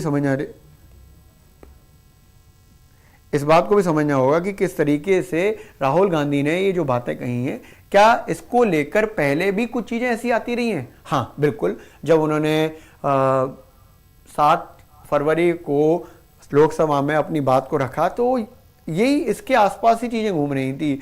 इसके साथ साथ उन्होंने इसके बाद जो है जब अधिवेशन में, कांग्रेस के अधिवेशन में 26 तारीख को अपनी बात को रखा, 26 फरवरी को, तब भी उन्होंने इन सब बातों का जिक्र किया। इसमें ऐसा बहुत कुछ नहीं है जो उन्होंने पहली बार कहा हो, है ऐसा एक चीज़ बहुत है, वो है कि शायद ही 9 साल में किसी पॉलिसी की तारीफ की गई हो, और इस बार उन्होंने मोदी सरकार की 2 पॉलिसीज़ की तारीफ करी। इसके अलावा उन्होंने कहा कि अगर कुछ और अच्छी पॉलिसीज़ चल रही हैं तो उसकी तारीफ की जानी चाहिए, इसमें कोई शक को सवाल नहीं है। यानी कि उन्होंने एक तो तारीफ करी कि जिस तरीके से भारत में जनधन अकाउंट खुलाए गए और उसके अलावा जो उज्ज्वला योजना के तहत गैस सिलेंडर बांटे गए, ये काफ़ी अच्छी बात है, ये मान रहे हैं वो। लेकिन जो चीज़ें ख़राब हैं, देखिए वो तो एक उन्होंने बेसिक तौर पर वो बोल दिया कि कम से कम ये रह जाए कि हाँ सब चीज़ों की बुराई नहीं कर रहे हैं, लेकिन जो उनकी मोटी बात थी वो विचारधारा को लेकर थी कि मोदी सरकार जो विचारधारा लेकर आई है उसमें आप देखिए कि किस तरीके से लोगों को अपने आप से हैरान परेशान होना पड़ रहा है, वो विचारधारा को थोपा जा रहा है। और जब वो लोगों से मिले वहाँ पर, मतलब कि जो स्टूडेंट्स थे उनसे मिले, तो काफ़ी अच्छा रिस्पॉन्स उनको मिला। ये रिस्पॉन्स जो है वो तस्वीरों में आप देख रहे हैं कि ये तो उस समय की तस्वीरें हैं जब वो अपनी स्पीच दे रहे थे, अपना भाषण दे रहे थे, और उसके बाद जब वो वहाँ पर जो ऑर्गेनाइजर्स हैं, इसके अलावा उनके स्टूडेंट्स जो कैम्ब्रिज के इस वक्त के हैं, उनसे मुलाकात करी, तो काफ़ी अच्छा एक तस्वीरें सामने आई। और जैसे ही राहुल गांधी की एक नई तस्वीर आई थी सामने, ये देखिए पेगासस वाले का जिक्र कर रहे हैं, उसको ज़रा सुना दीजिए। पेगासस वाला जो जिक्र है, किस तरीके से उन्होंने एक डेमोन्स्ट्रेट करके कि मेरे हाथ में इस वक्त कुछ नहीं है, और उसको आप देख सकते हैं कि किस तरीके से चीज़ें कंट्रोल की जा सकती हैं। So that's what I described. Capture and control of media and the judiciary, surveillance and intimidation. I myself had Pegasus on my phone. Large number of politicians have Pegasus on my phone, on their phone.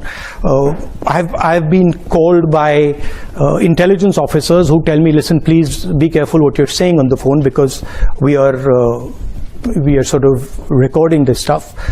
So this is a constant pressure that we feel. तो उन्होंने बताया कि किस तरीके का pressure जो है वो आ जाता है जब आपको ये पता चले कि आपके फ़ोन की जासूसी हो रही है। और इसको लेकर वो बड़े कड़े लफ्ज़ों में कह रहे हैं कि ना सिर्फ मेरी, मतलब बल्कि पेगासस को लेकर जिस तरह का हंगामा था देश भर में कि एक मालवेयर है और वो आपके फ़ोन को कंट्रोल में ले लेता है, यानी कि जो कुछ होता है फिर आपके फ़ोन से उस पेगासस जो सॉफ्टवेयर है, मैं कहता हूँ मालवेयर, दरअसल वो एक मैसेज भेजा जाता है या कुछ ऐसा कि जिस पर आप क्लिक करें पॉपअप हो सकता है, और उसके बाद जो है आपका फ़ोन जो है उसका क्लोन बन जाता है।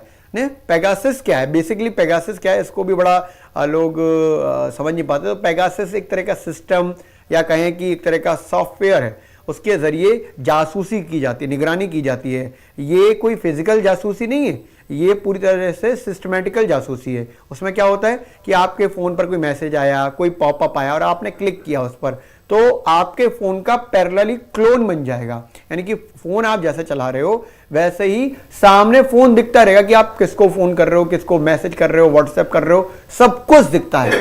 ये पेगासस वाला जो मामला है भारत में काफ़ी उठा, क्योंकि करीब 2 साल पहले ये पता चला कि भारत में पेगासस के ज़रिए, इजरायली कंपनी है ये, इजरायली कंपनी के ज़रिए कुछ लोगों की जासूसी की गई। उसके बाद उनको उठाया गया, यानी कि उनको पुलिस ने FIR के ज़रिए उनको पुलिस जेल में डाला, और पता चला कि आधार क्या था, तो पता चला कि उनके फ़ोन की जासूसी हो रही थी और पता चला कि ये कुछ करने वाले थे, जबकि वो सोशल वर्कर थे उसमें ज़्यादातर। और उसके बाद वो केस लंबा चलता चला गया। उसके बाद पेगासस ने पूरी लिस्ट दी साहब किस किस के फ़ोन की जासूसी हो रही है, कितने लोग हैं, करीब 2000 लोग बताए गए।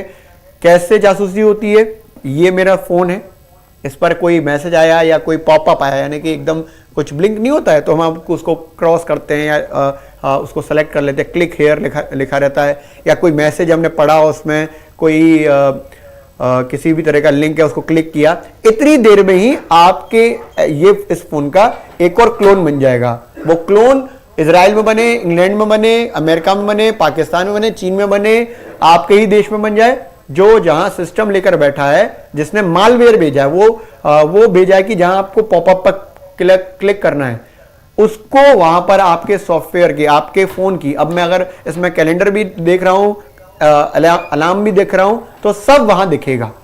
मतलब जो मैं फोन चला रहा हूं एज इट इज दिखेगा, जिसको मैं एक तरह से कहते हैं वीपीएन।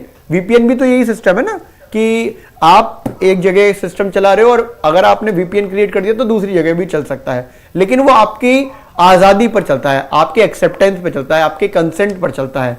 लेकिन ऐसा पेगासस जो मालवेयर इजरायली सॉफ्टवेयर जो है उसमें नहीं है, उसमें जासूसी है, निगरानी है, सर्विलांसिंग है। तो ये जो है इस पर काफी मुद्दा गर्म हुआ था, और उसके बाद जो है ये मामला जो है वो कोर्ट में भी गया, और अभी भी इसको लेकर काफ़ी चर्चा की जाती है कि ज़्यादातर पॉलिटिशियंस या जो बिजनेस घरानों के लोग हैं, उनके और जो तमाम बड़े ओहदों पर हैं उनकी जो जासूसी है वो फ़ोन के ज़रिए की जा रही है कि वो क्या करने वाले हैं, किससे बात कर रहे हैं, ये सब किया जा रहा है। इसलिए देखा होगा कि आजकल लोग जो है व्हाट्सएप कॉल पर ज़्यादा विश्वास करने लगे हैं। लेकिन एक बात और है कि पेगासस में व्हाट्सएप को भी क्रैक किया गया था, उसके बाद व्हाट्सएप ने भी काफ़ी ज़्यादा नाराज़गी जताई और उसके बाद चीज़ों को बड़ा क्लियर किया कि व्हाट्सएप जो है वो इनक्रिप्टेड मैसेज पर चलता है, यानी कि एक से दूसरे व्यक्ति के अलावा वो तीसरे व्यक्ति को नहीं पता चल सकता है। बहुत प्रचार किया है इसका, बहुत ज़्यादा प्रचार करना पड़ा कि अगर व्हाट्सएप ही क्रैक हो जा रहा है, यानी कि पता चल जा रहा है कि मैं किसको व्हाट्सएप कर रहा हूँ, किस तक पहुँच रहा है ये, तो ये बहुत गलत है। क्योंकि अगर आप ये दावा करते हो कि इनक्रिप्टेड मैसेज की बात करते हो, यानी कि आपके अलावा किसी दूसरे को नहीं पता चलेगा, जिसको भेज रहे हो उसके अलावा किसी को नहीं पता चलेगा, तो उसमें पता चल रहा है, तो इस पर काफ़ी ज़्यादा हंगामा हुआ था। तो वही पेगासस यानी कि सर्विलांसिंग वाली जो बात है वो राहुल गांधी कह रहे हैं। इसके साथ साथ एक बात जो मोदी सरकार डिस्ट्रॉय कर रही है तमाम चीज़ों को, इंस्टीट्यूशन को, उसको लेकर वो, चाहे वो संसद हो, चाहे अपने कांग्रेस का अधिवेशन हो, और तमाम पब्लिक स्पीच हो, पब्लिक मीटिंग हो, प्रेस कॉन्फ्रेंस हो, इसको लेकर वो लगातार बोलते रहे कि साहब जो मोदी सरकार है वो उन इंस्टीट्यूशन को ख़त्म कर रही है, जो ऑटोनोमस बॉडी हैं, जो संवैधानिक संस्थाएं हैं, उनको वो ख़त्म कर रही है। इसको लेकर ज़रा राहुल गांधी की इस बात को सुन लेते हैं जो उन्होंने कैम्ब्रिज में कही है।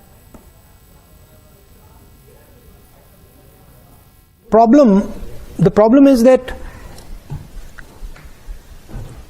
if you fundamentally disagree with the foundation of something, right? I mean, I could think about it and say, yeah, okay, maybe that policy that he's done is not a bad policy, right? Maybe giving ladies gas cylinders or giving people bank accounts is not a bad thing, it's a good thing. But that sort of misses the point, right? Because in my view, Narendra Modi is destroying the architecture of India.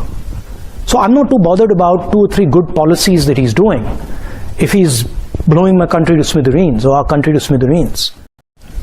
Everybody knows, and it's been in the news a lot, that Indian democracy is under pressure, is under attack, right? I'm an opposition leader in India, and we are navigating that space. What's happening?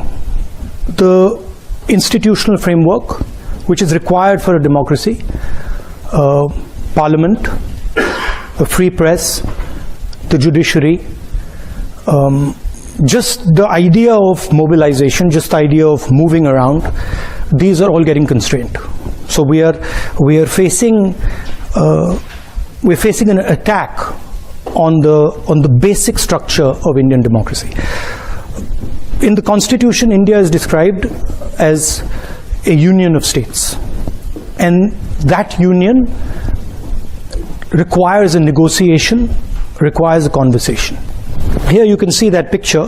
That picture is taken in front of Parliament House, and that's where a whole bunch of opposition members of Parliament were just standing there talking about certain issues, and we were just locked up and put in jail. And that's happened 3 or 4 times, right? And it's happened relatively violently. That's just an example. And you've also heard of the attack on minorities, the attack on the press. So you get a sense of what is going on. आपने सुना कि जिस तरीके से राहुल गांधी तमाम चीज़ों पर आरोप लगा रहे हैं, ये तो हमने चंक निकाल लिया, लेकिन मैं चाहता हूं कि आप पूरा भाषण सुने।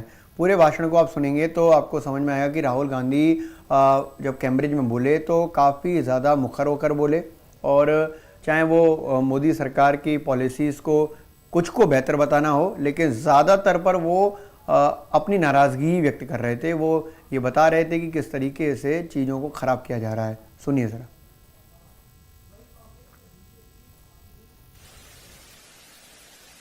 So before I start, I'd like to thank the University of Cambridge. I studied here, and it gave me a lot in terms of knowledge, in terms of understanding. So it's quite a big deal for me to be standing here. I've sat there. I'd like to thank the Judge Business School, the Dean, the faculty and students, and I'd especially like to thank Professor Rao for having me here. I thought I would speak a little bit about India, about what is going on in India, and that's the Bharat Jodo bit. And then I would talk about two divergent perspectives on the planet, the American view of things, the Chinese view of things, and how those two are playing out. And then I'd conclude by placing some ideas on the table about how we can think about these two divergent forces. The central thread is about listening, and it's about listening at the individual level, but also listening politically at scale. So not just one person, but listening to millions and millions of people and understanding how they're feeling and how they're responding. Okay? And then also listening to different cultures which you are not maybe used to or I'm not used to, and trying to get a sense of how they're seeing the world, and trying to piece together where they're coming from. So the broad idea is one of listening. Different cultures listen differently. There's a very specific way in which the Indian culture listens, and so I'll be talking more about that. I see a friend of mine, a Sikh friend of mine. You'll sort of get a sense of what I'm talking about. And it's also about what is going on at the international level and the risks that are potentially in front of us. Okay, so we can start with the Bharat Jodo. Everybody knows, and it's been in the news a lot, that Indian democracy is under pressure, is under attack. Right? I'm an opposition leader in India, and we are navigating that space. What's happening? The institutional framework, which is required for a democracy, parliament, the free press, the judiciary, just the idea of mobilization, just the idea of moving around, these are all getting constrained. So we are facing an attack on the basic structure of Indian democracy. In the Constitution, India is described as a union of states, and that union requires a negotiation, requires a conversation. So it's slightly different than other countries. You can think about it much more at the scale of Europe, right? Multiple different states, much bigger than Europe, requiring a conversation and a negotiation to actually move forward. And it's that negotiation that is actually coming under attack and under threat, right? Here you can see that picture. That picture is taken in front of Parliament House, and that's where a whole bunch of opposition members of Parliament were just standing there talking about certain issues, and we were just locked up and put in jail. And that's happened 3 or 4 times, right? And it's happened relatively violently. That's just an example. And you've also heard of the attack on minorities, the attack on the press. So you get a sense of what is going on. Now, the one way I like to think about it is that Indian democracy is a public good, okay? Because it is by far the biggest democracy. At least 50% of people who live in a democratic space live in India. And so preserving and defending Indian democracy is more than just about India. It's actually about defending the democratic structure and the democratic system on the planet, right? Can we do the next slide? So that's what I described: capture and control of media and the judiciary, surveillance and intimidation. I myself had Pegasus on my phone. large number of politicians have Pegasus on my phone, on their phone. I've been called by intelligence officers who tell me, listen, please be careful what you're saying on the phone, because we are sort of recording this stuff. So this is a constant pressure that we feel. Cases on opposition. I've got number of criminal libel cases for things that, you know, should under no circumstances be criminal libel cases, but that's the story, right? And that's what we are trying to defend. What we found as the opposition was that it's very difficult to communicate with people when you have this type of an assault on the media, on the democratic architecture. Can you go to the next slide? And so we decided to go back into Indian history and Indian culture, and we decided to use a very powerful tool that has been used in Indian history called the Yatra, and that's Mahatma Gandhi doing a yatra against the British, which actually broke the back of the British Empire. It's called the Dandi Yatra. My Indian friends here will know about it. And it was a yatra that raised the issue of a salt tax. And it was about 450 kilometers. The idea of a yatra is not just a journey, right? It's a journey. It's a conversation, it's listening to people, but at its heart, it's the idea of annihilating yourself. So at the heart of a yatra is the idea that you attack yourself, and you attack yourself by the distance that you walk, by the pressure you put yourself under, and that's the basic philosophy of a yatra. And the idea is that if you attack yourself and you shut yourself down, you shut your ideas down, then when someone speaks to you, you will be able to listen to him or her more effectively. That's the broad philosophical idea behind it, and it's there in a number of religious systems as well as an idea. The idea of attacking yourself, of annihilating yourself, to understand, to observe, to listen.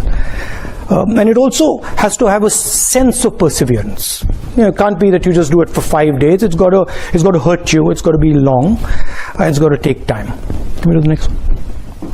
And so that's the yatra that we started. It started from Kanyakumari in the south, and it went all the way to Srinagar.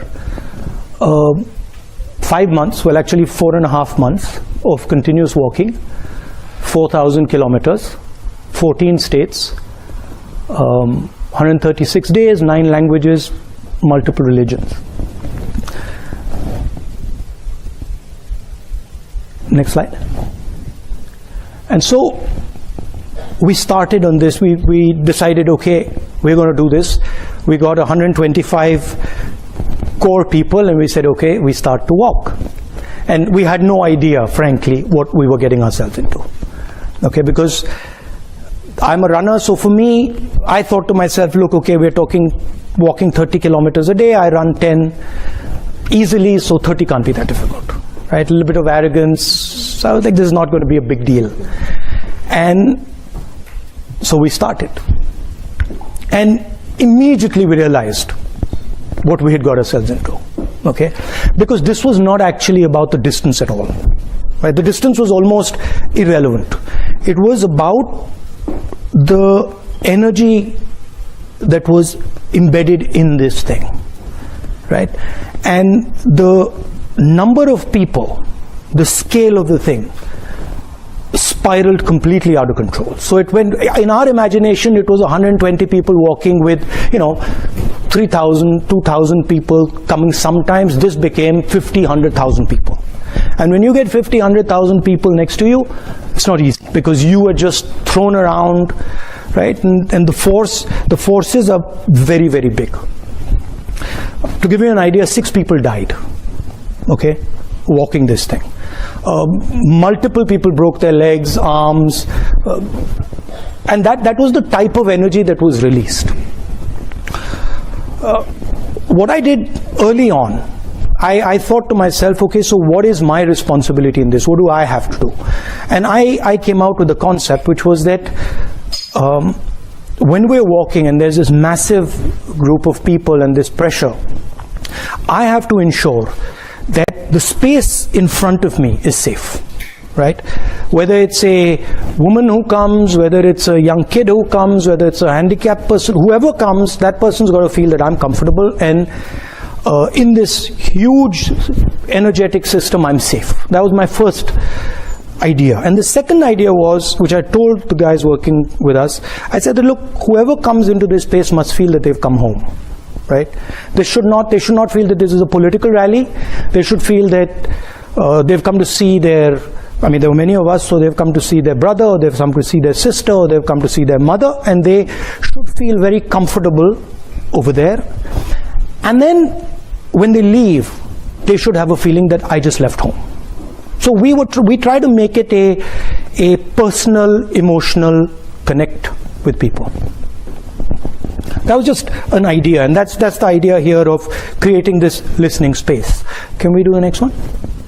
And that's what the thing looks like, right? And that's so you can see the space around me there, and there's others who are walking with me over there. There you can't really see it. And so there's massive pressure coming into that space, right? And these people are walking, and then we are inviting them into the space, and we're having these conversations, which interestingly, the moment we came up with the idea of making it a home, they stopped being political discussions. So what was a political idea suddenly became a personal idea, right? And we started getting people who started talking to us about things that we never imagined that they would speak about, right? Just completely, as a politician, we're used to saying, okay, let's talk about employment, let's talk about, these type of things. And suddenly we were getting this emotional outburst of people telling us the most personal things.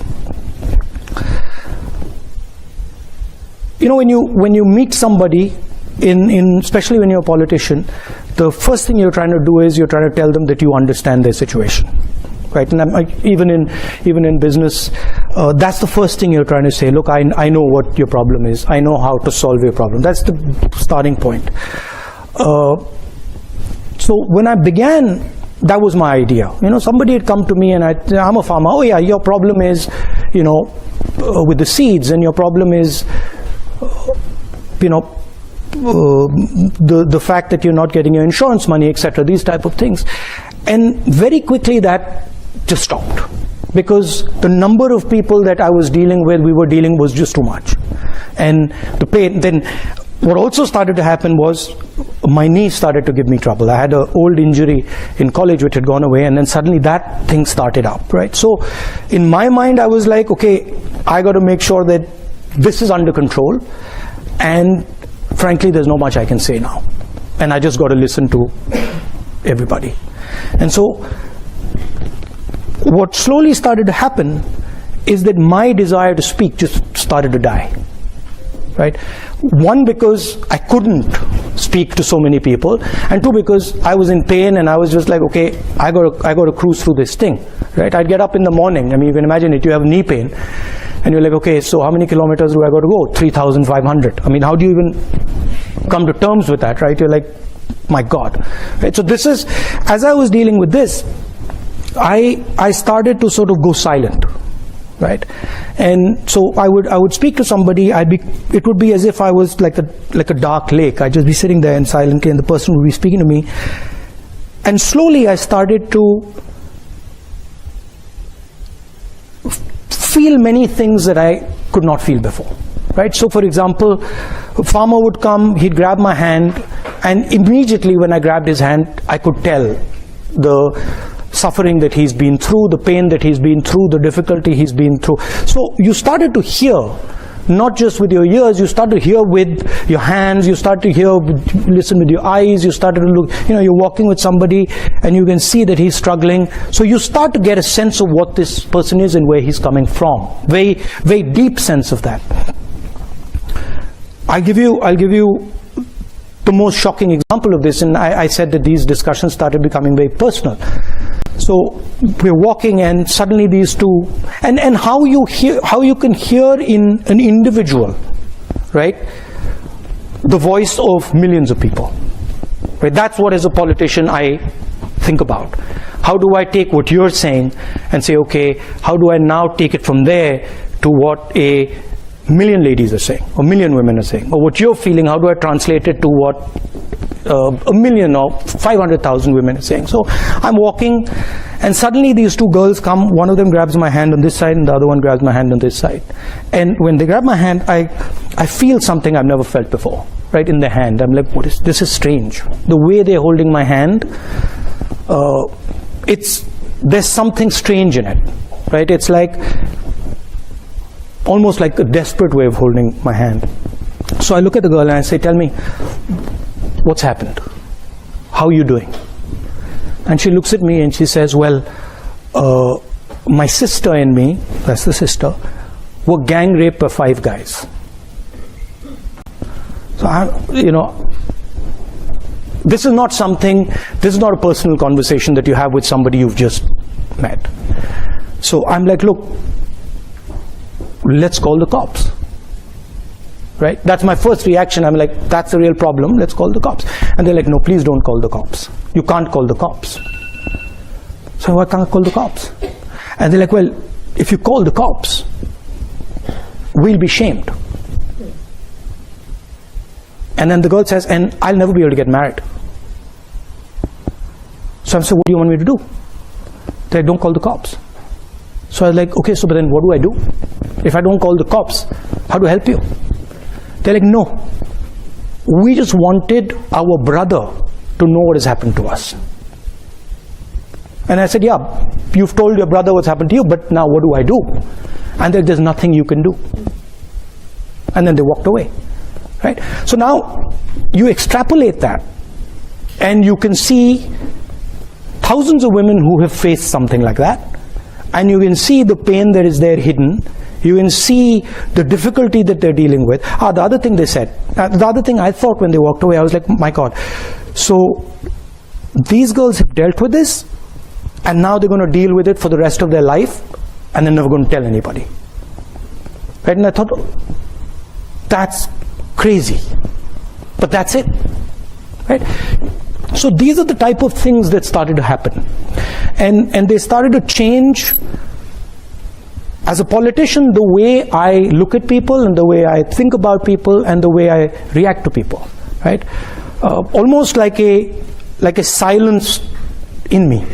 There is just, okay, say what you have to say and I'm quiet. And there's nothing I'm going to say. And tell me everything you have to say, right? And then once you've told me, I'm not telling anybody, right? Which is trust. So that's what this yatra started to do, and it started to happen with kids. I'm walking I'm walking, and just to give you a flavor of India, I'm walking, and there are these little beggars who come, little kids, and they come and they hug me and stuff. So I'm fooling around with them, and another man comes and says, "Don't do that." So don't do what? He's like, "Don't touch them." I said, "Why?" He says, "They're dirty." So I said, "No, you and me are dirtier than them." Right? So you can see then these ideas that are floating around that suddenly you never heard them before. You never heard, or you didn't get the granularity of it anyway. And then can we go to the next? Yeah. So that's a Sikh mechanic. You can see his hand there, and this is a girl whose house has been broken. Whose house I think has been smashed. Anyway, next. Now this is where the thing gets really interesting. So we are going through all the states, and Kashmir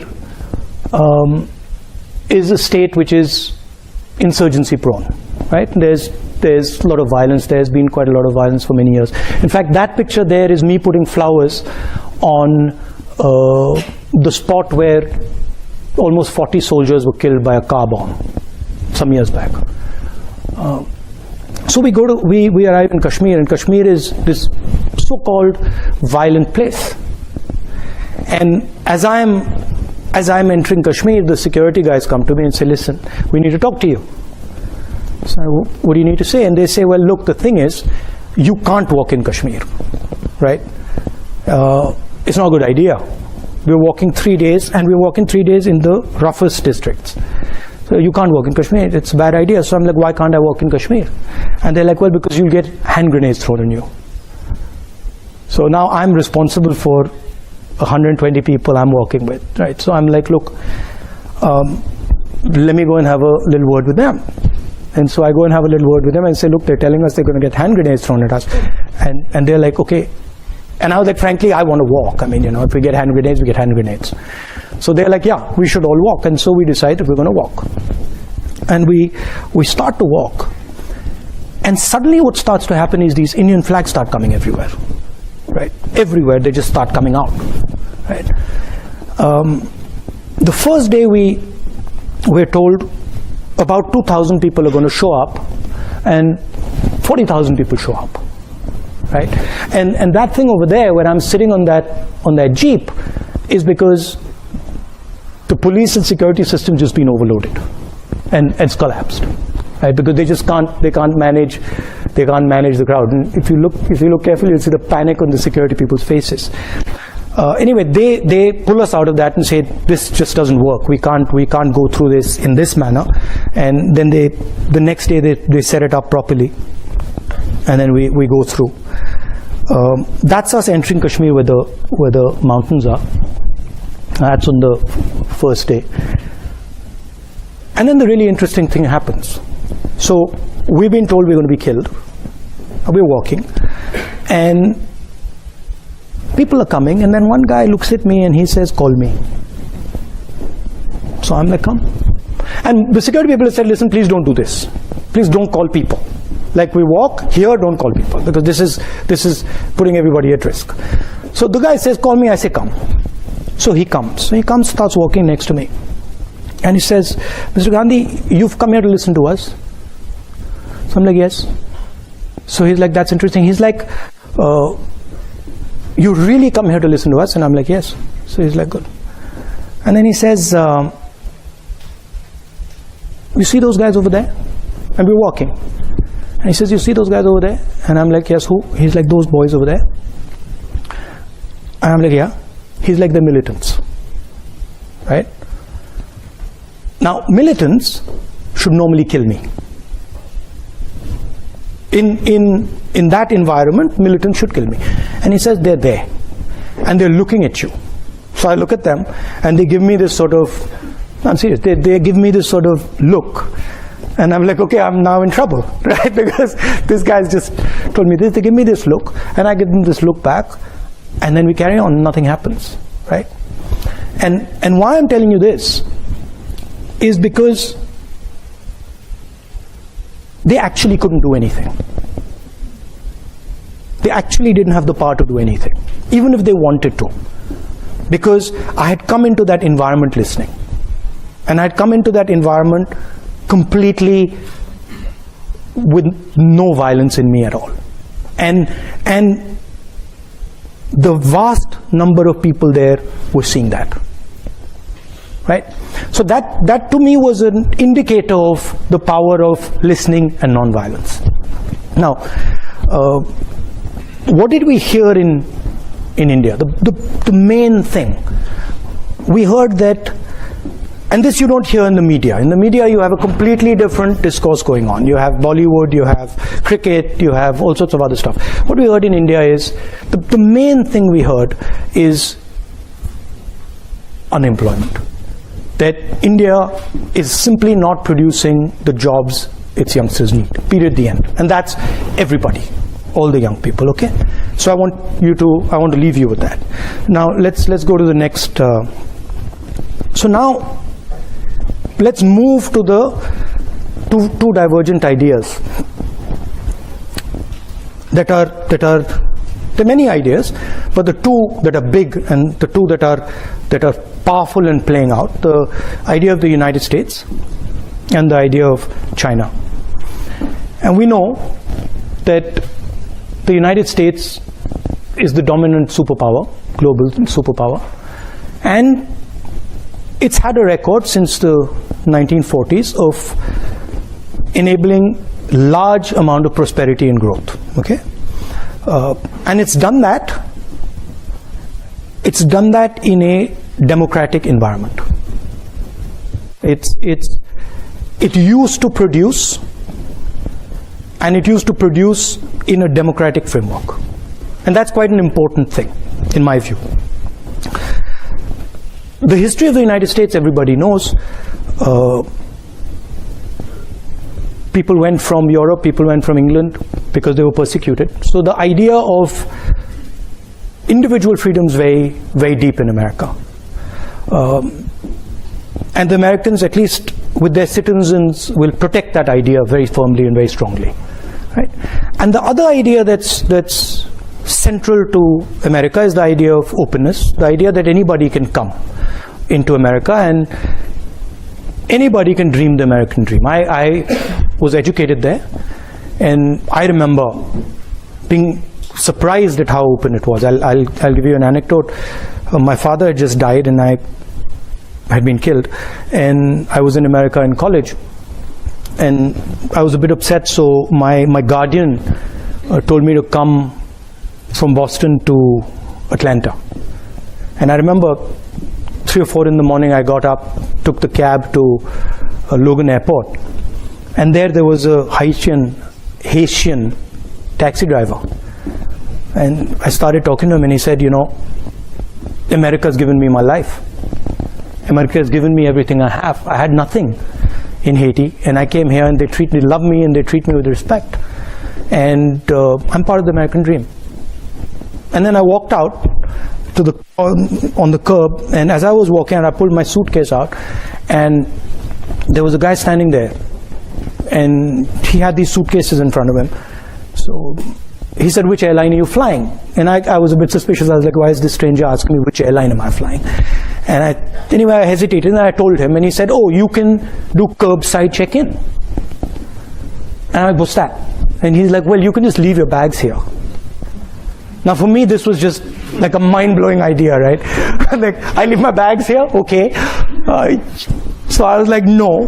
He's like, no, you can leave your bags here. So I was like, okay, so who are you? And so he pulls out his airline ID. And I'm like, okay, that's interesting. And I leave the bags. And then I walk off, I remember asking myself, when are these guys going to check my ID? Right, I had a passport and my college ID, and when are they going to check my ID? And they didn't check my ID. They didn't check my ID right into the plane. This was pre 9/11, so maybe a lot of you guys don't remember this, haven't felt this, but I was like, what's going on, right? And why are these guys not checking this ID in my own country? They check my ID, right? They'll ask me for the passport immediately, and here they're not. What is going on? And I remember sitting on the plane saying, my God, this is an amazing place. I've come here a few months ago, and they've let me through the airport, they've not checked me, and they trust me, they believe in me, right? And to me, those two ideas are the core of the idea of America. They will make you feel comfortable, and they will protect you. Okay, in America. In America, not outside America often. Okay, outside America they can do bad things to you sometimes, but in America they will protect you. Okay, and to me that's the central idea of the United States, and it's a very powerful idea, and it's been successful, and it's basically built a superpower. It's built an engine that has allowed people to come in, huge amount of innovation, huge amount of technological advancement, many positive spillovers. But now there's a problem, and in my view there's two problems. One problem is that post 9/11, that idea that anybody could just walk into America has been challenged, questioned, He's being questioned directly by bin Laden by putting planes into the World Trade Center, by generating huge amount of anger and fear, and that has had a result. The Americans are absolutely correctly, they're concerned about people who come in, about what they might do, and you can see that with the whole Homeland Security, the X-ray machines at the airport, all that going on. That's basically the idea that you can't just come into America like you used to. Okay, so that's one big change that's taken place. And the second really big change that's taken place is that what used to be the strength of the United States, the idea of production in America, the idea of manufacturing in America, has simply left. It's just gone away from America, it's gone somewhere else. Where's it gone? Can you bring the next slide? Where's it gone? It's gone here, right? And it's gone to the aspiring global superpower, which today dominates production. Okay? Now, I've read quite a lot about the Chinese. I've studied them. I've spoken to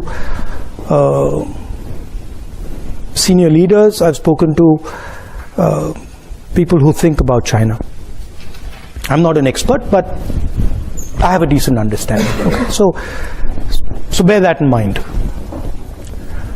Now, the way the Americans value individual liberty, the Chinese value harmony. They are not, individual liberty is not central to their idea. Okay, their idea is much more about the society being in harmony, because they've had massive tremors, right? They've had huge amounts of pain, they've had revolution, they've had civil war, they've had the Cultural Revolution. So what they don't want is that things go out of control, that things spiral out of control and disorder comes, which is legitimate. It's, for them, it's as legitimate as individual liberty is for the United States, right? For them.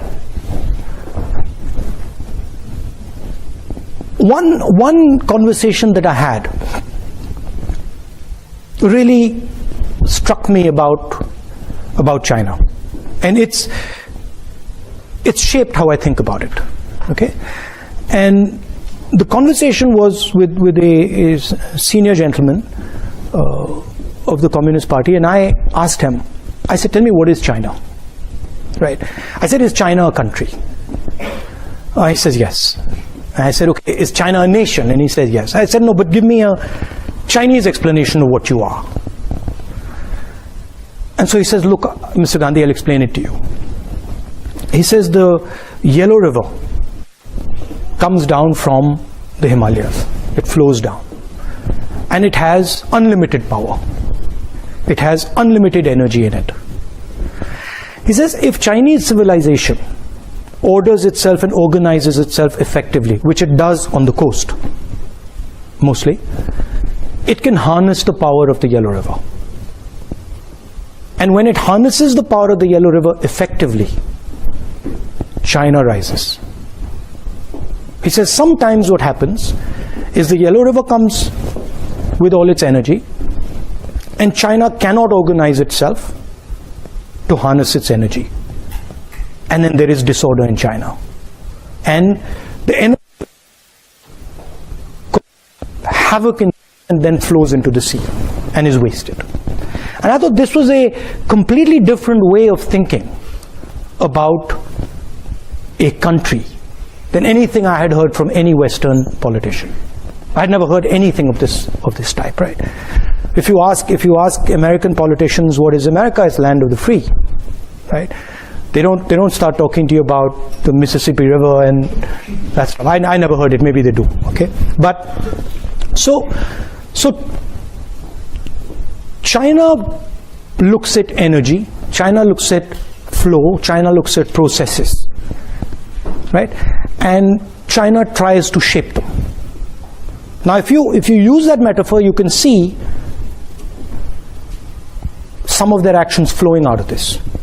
right? You can understand now what the Belt and Road looks like and why it does what it does. Because Chinese, the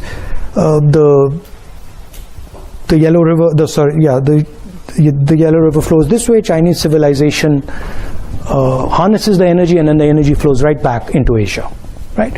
You can understand what the Three Gorges Dam is, right? And I get the sense, and maybe I'm wrong, but I get the sense that the infrastructure that you see in China, the railways, the airports, the dams, they are actually, in the Chinese mind, they are emerging from nature. They're emerging from the power of the river, and they're, in a sense, China sees itself as a force of nature, right? And is embedded in nature. Whereas the West, America, does not see itself as embedded in nature. It sees itself as placed on top of nature. Okay? Now this completely changes how you think about things. And this explains, to me at least, why the Chinese would be so interested in harmony. And why, and how they would think about it. There's another conversation that for me was absolutely fascinating. And I started, when I get into conversations, I tend to pester people, ask them silly questions and stuff. So I started asking this other gentleman about IP, right? And I said, look, what do you think about IP? And he's like, no, we completely agree with IP, and IP makes sense, intellectual property fundamental. And I asked him a couple of times. And then he made two very interesting observations. So he says to me, in the middle of the conversation, he says, Mr. Gandhi, people don't invent things. Things emerge. Right? Completely different viewpoint. In the United States, Steve Jobs invents something. In China, things emerge. Meaning processes happen, and then out of those processes, things come out. And he says, why should somebody who is, anyway, he says, even if things are invented, why should someone who has invented something have perpetual rights on it? So what if he's invented it? Why should he have a monopoly on the benefits of that thing? To me, this was quite a profound statement. And I said to him, look, the logic is that you give him the right to give him an incentive so that he invents again, right? I said, how do you think about incentives? He says, oh, very simple. The person who runs fastest wins, right? We don't really care if he invented it. If he can run fast enough and other people can't catch up with him, that's good enough incentive for him, right? So here you see two completely different ideas. One, that they're a force of nature, and two, powerful ideas, as powerful as American ideas for them, right? And two, that people are not actually inventing things, processes, energy, things are emerging from processes and energy. Okay? And this makes their worldview completely different. One last thing. The organizing principle of the United States, and something that you are very, very intimately associated with, is the corporation.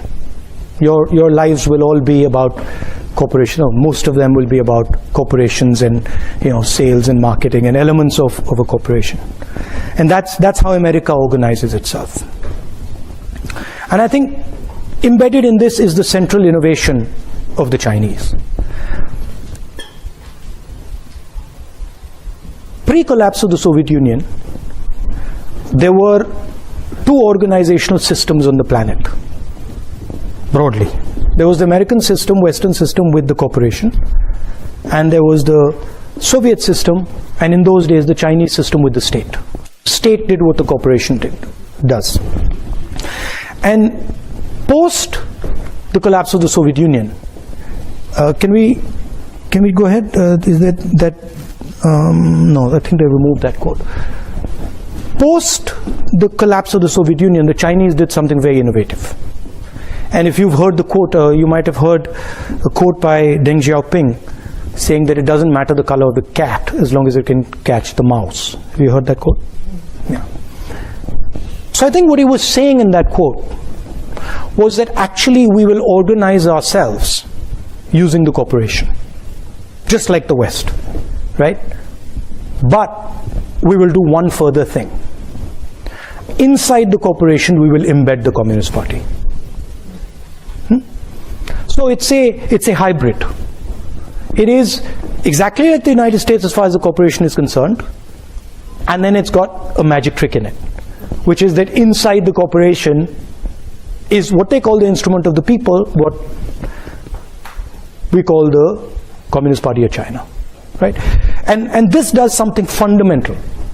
What it does is it allows the Communist Party of China to have a full monopoly on information in the country, which the government of the United States doesn't have, or the government of India doesn't have, or the government of most other countries doesn't have, because there's a separation between the state and the corporation.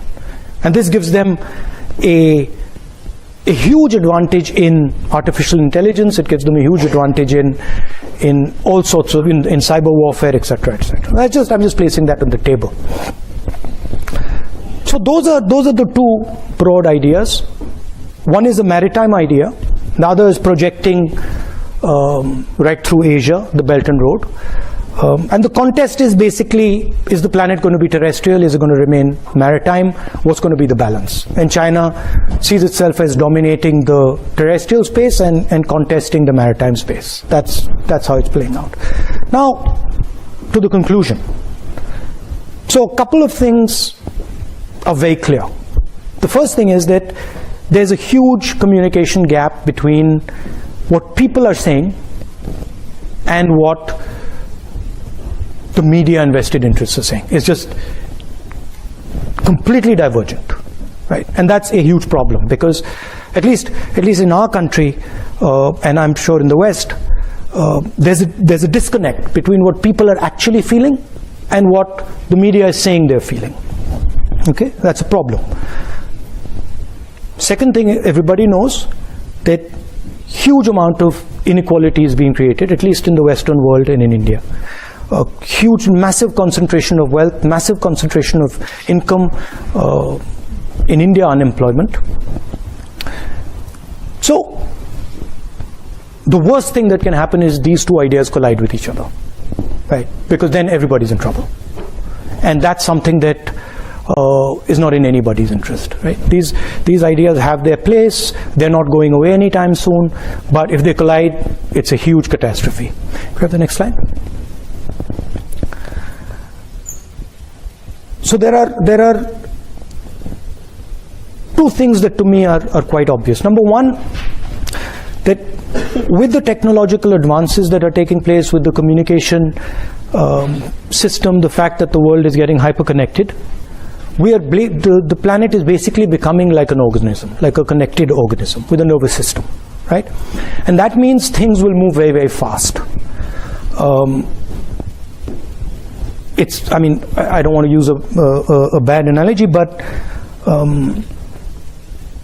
cyanide kills you in seconds because it uses your nervous system, right? And it kills you with almost no energy. It requires very little energy to completely wipe you out. So that's the space we're heading, where things will move very, very quickly and they will infect everything very fast, right?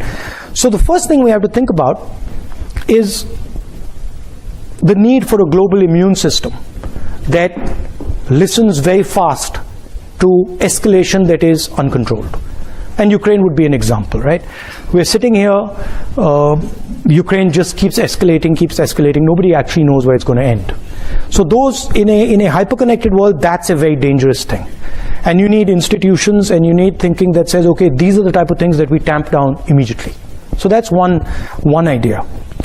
And the second idea, which I think is fundamental and goes back to the point I raised about India being a public good and being the biggest democracy in the world, we simply cannot afford a planet that doesn't produce under democratic conditions. Okay? Because if democracies do not start producing again, right, they will not survive. Because the tensions that will arise inside the democracy, the inequality that will arise, the anger that will arise will just collapse the democracy. So what is required is new thinking about how you start to produce in a democratic environment, which is completely different than production in a coercive environment. In a coercive environment, what you're basically doing is a factory, a production unit has a huge amount of socio-political energy inside it. And what you're doing is you're forcing it closed inside the structure. You can't do that in a democracy. So that conversation between labor and capital has to happen, has to be a negotiation, right? And I think that's where a lot of the thinking has to happen. How do we start to produce again in a democratic environment, and how do we manage the negotiation between the structures in the factory so that they can happen in a democratic structure? Otherwise, in my view, democracies are in trouble, in big trouble, right? And that the good news there is, of course, technology will help you. Decentralization will help you. Decentralization of power will help you. So I think things can be done now that couldn't have been done 10, 20, 30 years ago in terms of technology, in terms of decentralized manufacturing, in terms of the structures that you need for that negotiation. But I think that's where a lot of the conversation has to happen. And finally, for me as a politician, the idea of listening, observing, and doing it persistently, quietly is very powerful. And I think these ideas, divergent ideas, they need to also spend some time listening to each other. One mustn't say that, oh, this is wrong and that is right. Everybody has his own way of doing things. But I think one must give space to the other and say, okay, what is that other person doing? And that requires a little bit of the idea that I mentioned at the beginning, this idea of annihilating the self, right? I'm going to keep quiet. I'm going to curb my desires. I'm going to curb my imagination, and I'm going to listen to the person in front of me with compassion, with affection, and see what he's trying to say, and listen deeply to what he's trying to say. I think that would be very, very good for the planet. Thank you.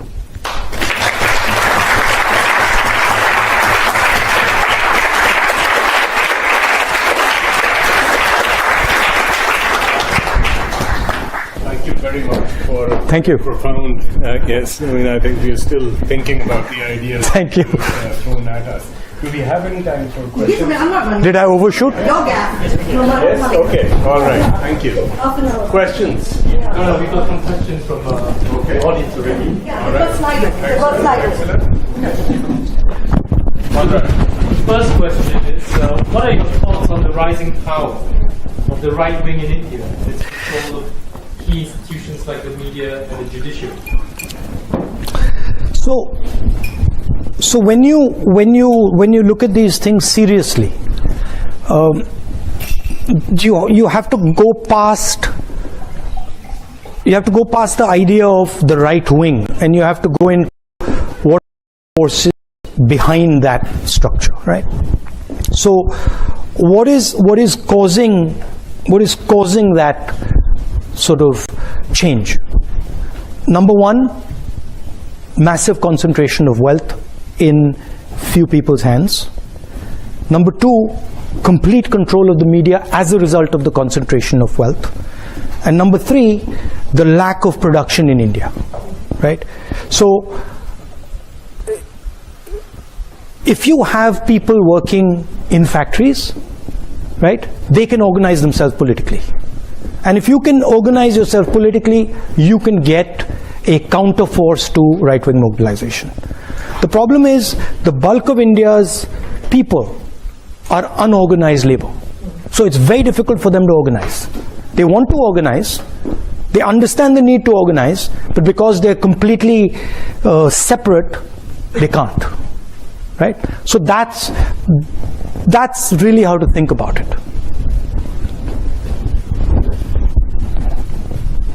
The next question is from Meku. How will you heal what is a highly divisive and polarized India? What would you say to the voters of the opposing party to help bridge differences? Opposing party, you mean the people in power? I mean, I can say a lot, they don't listen. I can keep saying it, they don't listen. So, I think, can you show me that picture of the large crowd there? Not that one. That's a different type of crowd. That's a different type of crowd.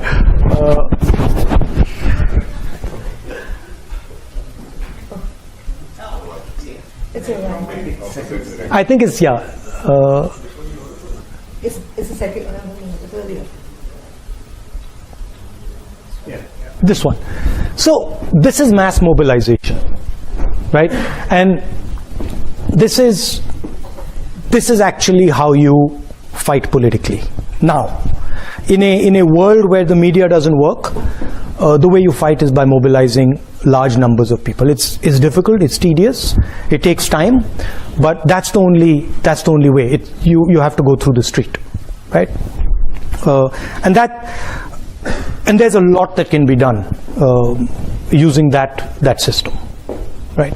I'm in fact surprised that it's not used more in other countries. I wonder about it, right? Because it's actually quite a simple thing to walk across India. It's not a complicated thing, right? And it's a very, very powerful thing. And it's about allowing people to express themselves, right? How do you heal? I think this is healing. I think this really heals, because when somebody comes out and says, look, I had the opportunity to say what's in my heart. By the way, I had BJP guys coming here. I had BJP people coming up to me and saying what you're doing is good. What you're doing is good for the country, right? Large numbers of them, right? Because even they understand, at least the sensible one understand the risks that they're sort of pushing. Because in a hyper-connected world, you sort of create too much polarization, you get a massive backlash, and it can be very bad. The next question is, can you tell a few good policies implemented by Narendra Modi that you think are good for India in the long run? This is quite a popular question. No, see, the problem is that if you fundamentally disagree with the foundation of something, right?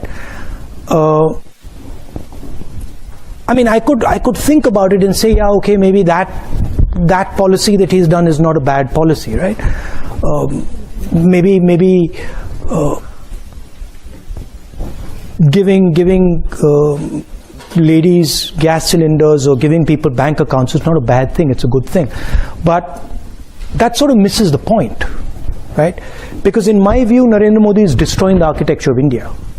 So I'm not too bothered about 2 or 3 good policies that he's doing if he's blowing my country to smithereens or our country to smithereens, right? And I think that's what he's doing. I think he is imposing an idea on India that India cannot absorb, right?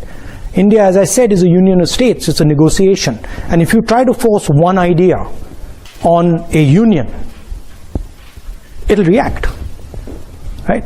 I mean, I've got a Sikh gentleman sitting here, right?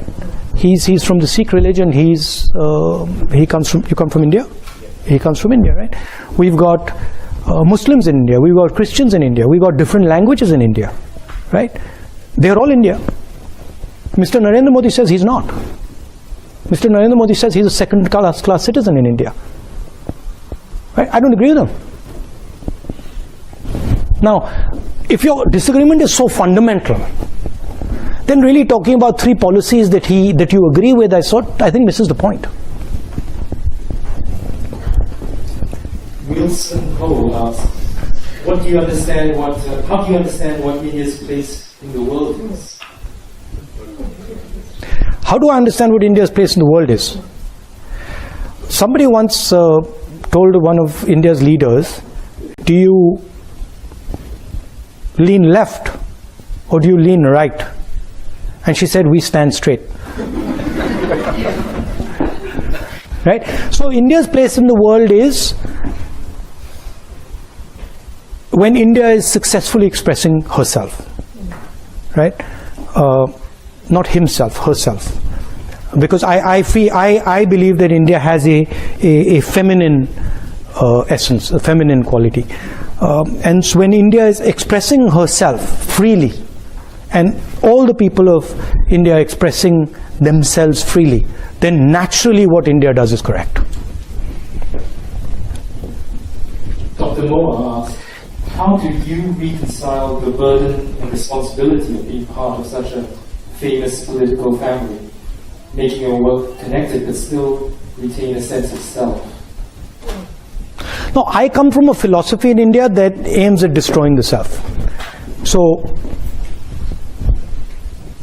that's just the political philosophy I come from. I mean, that's a sort of more nuanced point and a sort of nuanced question. I fight for an idea, right? And I'm not too bothered about where I come from, who I am, who my father is, grandmother. I don't care. I think that there are certain ideas that need defending, and I defend them. And I try to think about, I try to think deeply about what is happening. I try to be compassionate. I try to understand other people's perspectives. But then I defend the ideas I believe in. Siddharth asks, India has always experienced brain drain and lost great talent to the West. How does it provide opportunities for corporates, business, etc.? I think that in the 21st century, the idea of brain drain is outdated. Because would Bangalore have happened if brain drain didn't happen? I don't think so. Because the people who created Bangalore first left India and went to America, and then went back to Bangalore. So the question is not about brain drain. The question is, are you able to create the conditions in India that brings people back? Are you? And this is something I think the Americans used to do very, very well, right? People don't just go to America because it's a nice place. People go to America because it allows you to fulfill your, or used to allow you to fulfill your dreams, included you, embraced you. So those are the type of values that make people go to places. And if India does that, and if India is open to people and is easy to work in, people go back. I mean, I do believe that it's very important that Indians go out and learn about the rest of the world. I think it would be a disaster if India suddenly said, look, we don't want to go out at all, and we don't want to learn anything, we just want to learn back home. I think it would be a disaster. So I think the idea, I mean, what you're doing is a very powerful thing. You're going to see a different culture, you're meeting other people who have completely different ideas, and then you take some of these home. So I think that's a good thing. I think this is the last question. So Hamanbir asks, Hamanbir comes from Punjab, which is facing rapidly dropping groundwater levels and high unemployment. What's your vision of tackling these issues?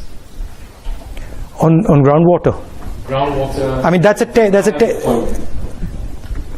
takes us back to the idea of production in a democratic environment, right? And production in a democratic environment is much more complex than production in a coercive environment. Because essentially in the coercive environment, you're not allowing the negotiation. You're shutting the negotiation down, right? I mean, with all due respect,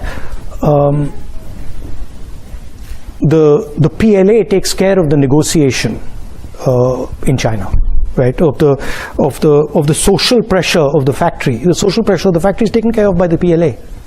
Now, if you have such a force that takes care of the production negotiation, that force is going to control your government, right?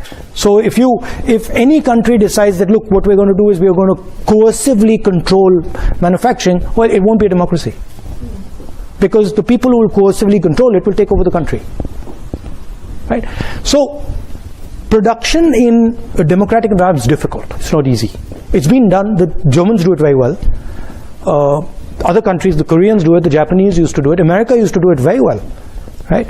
But it needs a new imagination. It needs, you get many benefits from democracy that you don't get from coercive sort of manufacturing, right? Now, can we construct a system where you can actually manage that negotiation effectively and have large-scale production, maybe decentralized in the democratic world? I think you can do it. And I think, frankly, one of the reasons I'm saying this, I think India is the prime place to do it. It is the best place on the planet to attempt it. There are many different models possible in India. There are 30 different states. I think it can be done there successfully. Punjab, the water problem is an agricultural problem, and it's because of essentially too much wheat and rice being grown there. So you have to change the agricultural cropping pattern, which is very complicated because it's sort of linked to something called the MSP, which is a technical thing, and we don't want to go there. I'm afraid that is all we have time for, but there is a reception where you can come and say hello to. But thank you very much. Thank you. It was an absolute treat to listen to you. Thank you. Thank you. Thank you.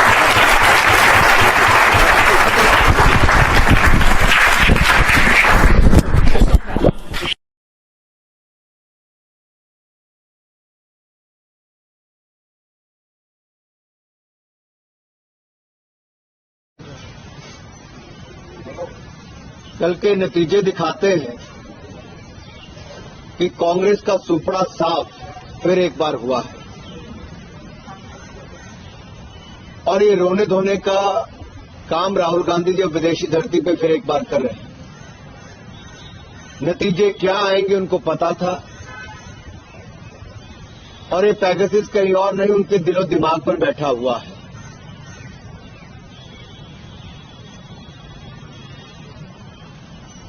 दुनिया भर में मोदी जी के प्रति जो सम्मान बढ़ा है, जो भारत का मान सम्मान बढ़ा है मोदी जी के नेतृत्व में, वो आज कोई और नहीं, दुनिया भर के बड़े बड़े नेता कह रहे हैं। राहुल जी किसी और की नहीं, कम से कम इटली के प्राइम मिनिस्टर और उनके नेताओं की तो सुन लेते हैं। क्या कहा इटली के प्राइम मिनिस्टर ने? ये कहा कि दुनिया भर में मोदी जी को जितना प्यार मिलता है, जो एक लोकप्रिय नेता के रूप में वो उभरे हैं, आज वो एक मेजर लीडर, एक बड़े नेता के रूप में उनको स्वीकारा है।